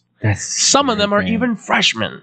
But see, I would say that this is the toughest game that Ohio State will go up against. True. You could say the number one Same seed, thing, though, goes for Indiana. Exactly. No, you could actually definitely make that face argument. tougher competition for sure, but this is by far the toughest team they will face all year long. And you can make the argument that Ohio State, they handled business against first-ranked Texas at the time, but I mean it was close still. It was close, and it was Arch Manning not looking great. That was Texas' defense, pretty much keeping Texas in that game. But this to me, I think this is going to be so close. I think it's still going to be close. Ohio State might come out with the win. I'm rooting for Indiana, though. That's fine. I'm not saying you shouldn't. I'm not saying you shouldn't. I need to cover. I think this could end up being a good game, but my heart, my mind, and any other part of my body is telling me that Ohio State probably takes this one out by like 2 touchdowns. Really? It's maybe more. This could end up being a 3-er. Okay. Like Scotty went the length and said this could end up being Georgia versus TCU. I don't know if it goes that far. Yeah. I don't think it does because Cignetti's an efficient coach. Yeah. It's just, again, on the player-for-player basis, Ohio State just has the better athletes. Now, that doesn't always win you the game. Mm-hmm. That's been proven before. But I'm looking at the schedules, too. Indiana's schedules where they play teams that have NFL players, they're playing against NFL defenses, per se, for their offenses, right? Yeah. Penn State, Oregon, and Iowa. Okay. All 3 of those games, the other team was still in the fight going into like the fourth quarter, right? Yeah. When you look at the scores, they all by the fourth quarter, they were still like right there neck and neck, if anything tied. Yeah. Right? And yeah, Indiana wins. And that's important. A win is a win is a win is a win, as we've said here for the Bears and how many other things. That's true. Right. But in the way that you win against those teams, you have to execute better, and you have to be more on point than you ever have in your entire season now, because this is the team. You throw a bad pass, you miss a block, you miss a tackle, you miss an assignment as the DB, you miss a route, you slip and fall and don't make the kick, something. Yeah. That's when Ohio State is like, got him. Like Indiana would literally have to play their perfect game. It has to be a perfect game by their account. It doesn't have to look perfect, but by their account, it has to be perfect. No, I totally agree with you on that. I'm sorry. Right now, this Ohio State team looks as close to perfection as I can find right now in college football. I hate. Is Hartline still coaching the rest of the year? That is something I'm still trying to figure out. Okay, I don't know. So we don't know for sure, because I think that could be a big People are making it sound like he's already left the team, but I don't think he's left yet. I don't know. I gotta look that. We're gonna have to find that out. I'm gonna try to see if I can piece that together right now. Okay. While you do that, I'm gonna kind of go over the chaos. So, all right. So, assuming, let's say Ohio State wins, they'll stay at the 1. Indiana would be out of the top 4. So then, all right, to make it simple for you guys and for myself, and not my head explode, and just let the professionals on TV, kind of give you guys the actual professionals, quote unquote. We're just as good as them. Leave us alone. Obviously, Indiana loses. They're more than likely out of the top 4. I was just gonna say, Brian Hartline has said that he's confirmed he's staying with the team through the Big Ten championship and through the playoff run. All right, so he's there till the season's over for Ohio State. Because I would say if he left, it's a different conversation. Totally changes this outcome. Because I trust Ryan Day to know the offense front to back. That's your team. You're the guy in control still. But Ryan Day has always been proven to come up with a move that can be very questionable. Oh, 100%. This allows you to be able to be like, well, I don't have to do much of anything. You guys got it. Exactly. So That would have been a complete I'm sorry. game changer. Yeah. So I'm sorry. So Penn we're State. assuming Ohio State wins. What'd you say? I'm sorry, Penn State. Oh yeah, big sorry to Penn State. We'll leave it. We'll leave that for David. Yeah, let him rant. Because I don't know if he's gonna rant. I feel like he's just gonna be in like, this is what they get. It's just acceptance. I want to say because I can't because you already screamed through text. Penn State fans were so nice to me, but for them to chant, like, yeah, we don't want you anyways, Matt Rule. Well, now you have no one. Yeah, you didn't want Matt Rule, but now you got Matt Campbell. Which I mean, it's still not a bad. It's lateral move. It is. It's just very lateral. It's not and like they wasted too much time. Scotty brought up the point too. Like now, after this whole thing with Terry Smith and everybody wanted him, and now you bring in this guy, keeping Terry Smith, it just feels like there's going to be a tear in the locker room. Yeah, it feels like. I don't want to get too in depth in it. Just like I would love to save it for Monday for save it for Monday because I'm going to express that to David, see what he thinks. I got a lot of points I want to bring up with David on this because I'm sure he's got a lot of thoughts. Again, he screamed it through the text. I'm sure you're going to come in calm as a cucumber at the beginning. Yeah. By the end of it, we might be at full meltdown. We'll see. But so now Ohio State wins. They keep the 1 seed. All right, we're still. Yeah, sorry. That's right. Sorry, I was trying to avoid doing homework. My bad. But okay, I would assume. So obviously, yeah, they win. They keep the 1st seed. If Indiana loses, I feel like they drop to 3. You don't think they're out? 4. You think they're just out? I mean, I don't know. How this thing works. Let's say they only lose by like 10, so if Georgia wins 10 or less. Let's say they lose by 10 or less. Indiana. Okay, I think they're only dropping 1 spot, maybe to 3. Maybe so they'd be 3, 4. And if Georgia won, they'd be 2. Or yes, if Bama won, or Bama wins, Bama moves up to. Moves up to 3, maybe, and then Indiana drops to 4. Maybe. I would say. Yeah, I think it also depends who would get on 2. Tech, if they win, I would say Tech would be 2 then if they win. Okay, so yeah, that would make sense. Because I think it depends on how they lose too. Because if you get blown out, right, that might affect your standing too. 100%. But if you keep it close within a point, I don't think that's going to kill you. Okay, yeah, that's right. Because there's so many factors in this. Like, I didn't have to do this much in math. No. So I hated math. Let's save the headaches and let's go on to real quick because it's the ACC. And we just love the ACC. Oh, because this is this is the easiest solution of them all. The Duke Blue Devils, but this has implications too. Like, this does not help. In the ACC championship, it's Duke and Virginia. Virginia is just a 4-point favorite on DraftKings. Which I understand that. Yeah, but I understand where people are like, no, but Duke's gonna get blown out. And I'm like, are they? Because Menza's been a top quarterback through college. It's just they have not performed admirably where they've needed to, like in big moments. He's delivered. That's why I'm saying in a very high pitched voice, Virginia should win this game.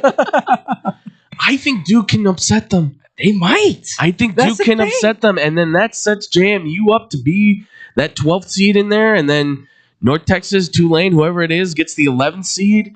I mean, that doesn't really do much for anybody else unless somehow those teams end up being an upset. I don't think that's going to happen. No. We've seen how that played out already. So, I think Duke can do it.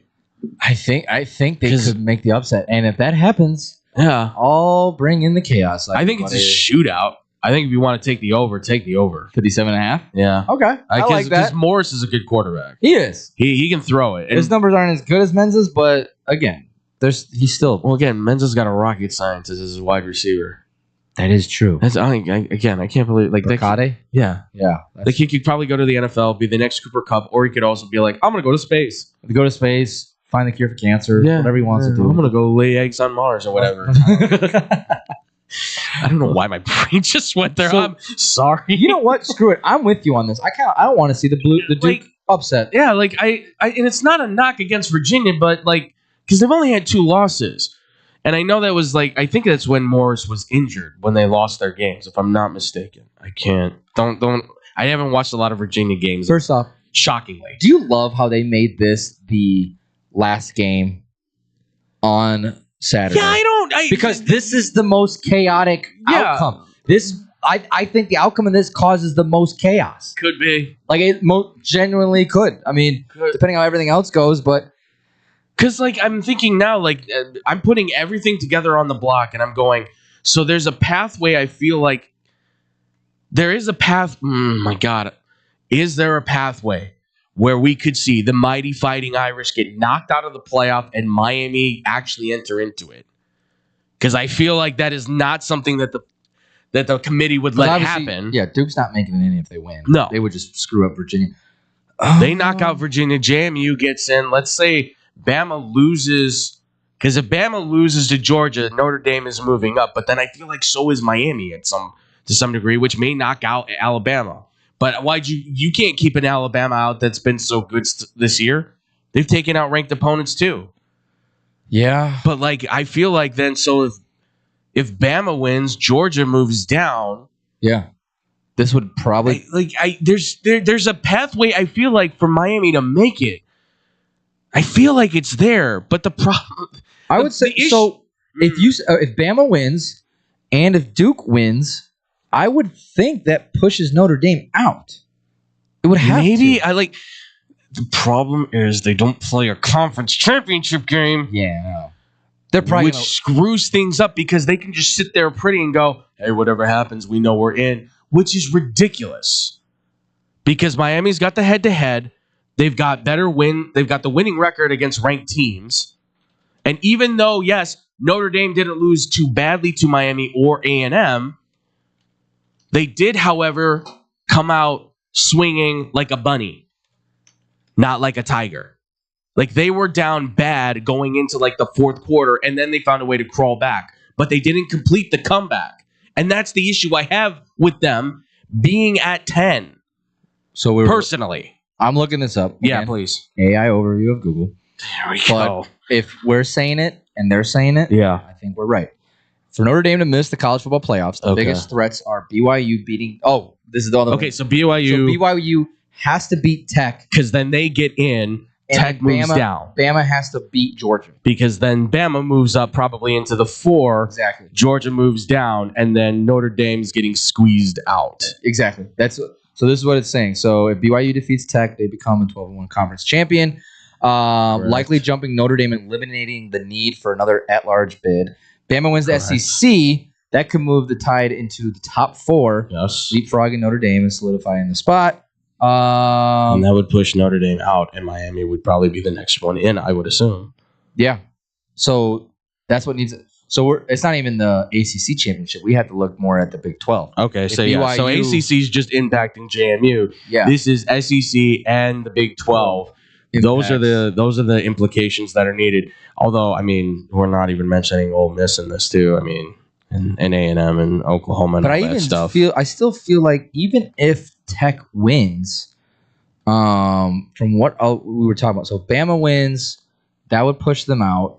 So BYU beats Texas Tech, then Oregon and Bama beats Georgia. Bama moves up to the 4 seed. Oregon's moving up to the 3. I think the biggest one is the Big 12 because like 11. Yeah, the Big 12 feels like the one with the most implication then because BYU moves up, Texas Tech is moving down again. Because that would put BYU at 12-1. Right. The Tech Texas would be 11-2. And you got a 10-2 Notre Dame. Like, there's no way. Unless you're bumping out Oklahoma. Yeah, I don't know if you would though. Would you do that? I don't want to. I mean, I don't really know if Oklahoma even belongs in the playoff too. Like that's the thing. Like I know. Would you bump out Oklahoma and then be like, okay, we'll put Miami in? Because that sounds stupid because what's Oklahoma risking? They're not doing anything. I know. Right. But like that's. I think we need my head hurts. I think we need to take a break. Well, as a break, we're gonna end this because take that what you will, people. I think let's Frankie, whoever's doing this, save this clip because we may need to play this back so we know where we're at and what we said. We need to save our spot in our homework and ask a few more people to help. We got to get a tutor, ask a teacher, something. We need it all because this is just my head is spinning. I'm hungry. I'm hungry. I'm fried. So All right, people. That is no fighting Irish. Sorry. No fighting Irish. He had to come out. No Irish. So that will do it for Blow the Whistle. We predicted. We gave our picks for Bears Packers. We went over the NFL and just kind of the playoff prediction, and then we went over the college football playoff as well. My head's mush. We should be so close to the killer, and yet we're nowhere near it. No, we almost solved the mystery, but I don't think we did. I think we were close. You've seen the movie? You haven't seen the movie Unusual Suspects, have you? I don't know. Kevin Spacey. I forgot who else is in it. There's a lot of notable actors in it. Okay. But I don't want to spoil anything, but it is an older movie. Okay. But it's one of those where it's like there's a point where all of a sudden the detective puts everything together, and it's an infamous moment. You've probably seen the moment where like the coffee mug gets dropped, kind of thing, and he realizes who the killer is. Yes, kind of thing. It's that. Like that's what I feel like we're gonna come to eventually in this. Like on Monday, like it's all gonna be like they are the champion, and it's. And everyone's just gonna be like, yeah, no, of course it's Ohio State, like you idiots, like yeah, right. Yeah. That's how it's gonna be. Yeah, like we figured it out. It's like too late. We already knew that stuff. What are you trying to like? Well, at least we should have the answers come Monday. Yeah. We're just trying to have fun, folks. Exactly. Leave us alone. Unfortunately, I will not be here Monday. Sorry. Yeah, I know. But you guys enjoy. We'll text you the answer. I might honestly call in. I was gonna do that last Monday. Oh, were you? Yeah, I was gonna call it because I wanted to talk about the Bears beating the Eagles. Yeah. Then I saw David's text about no show. I was like, oh.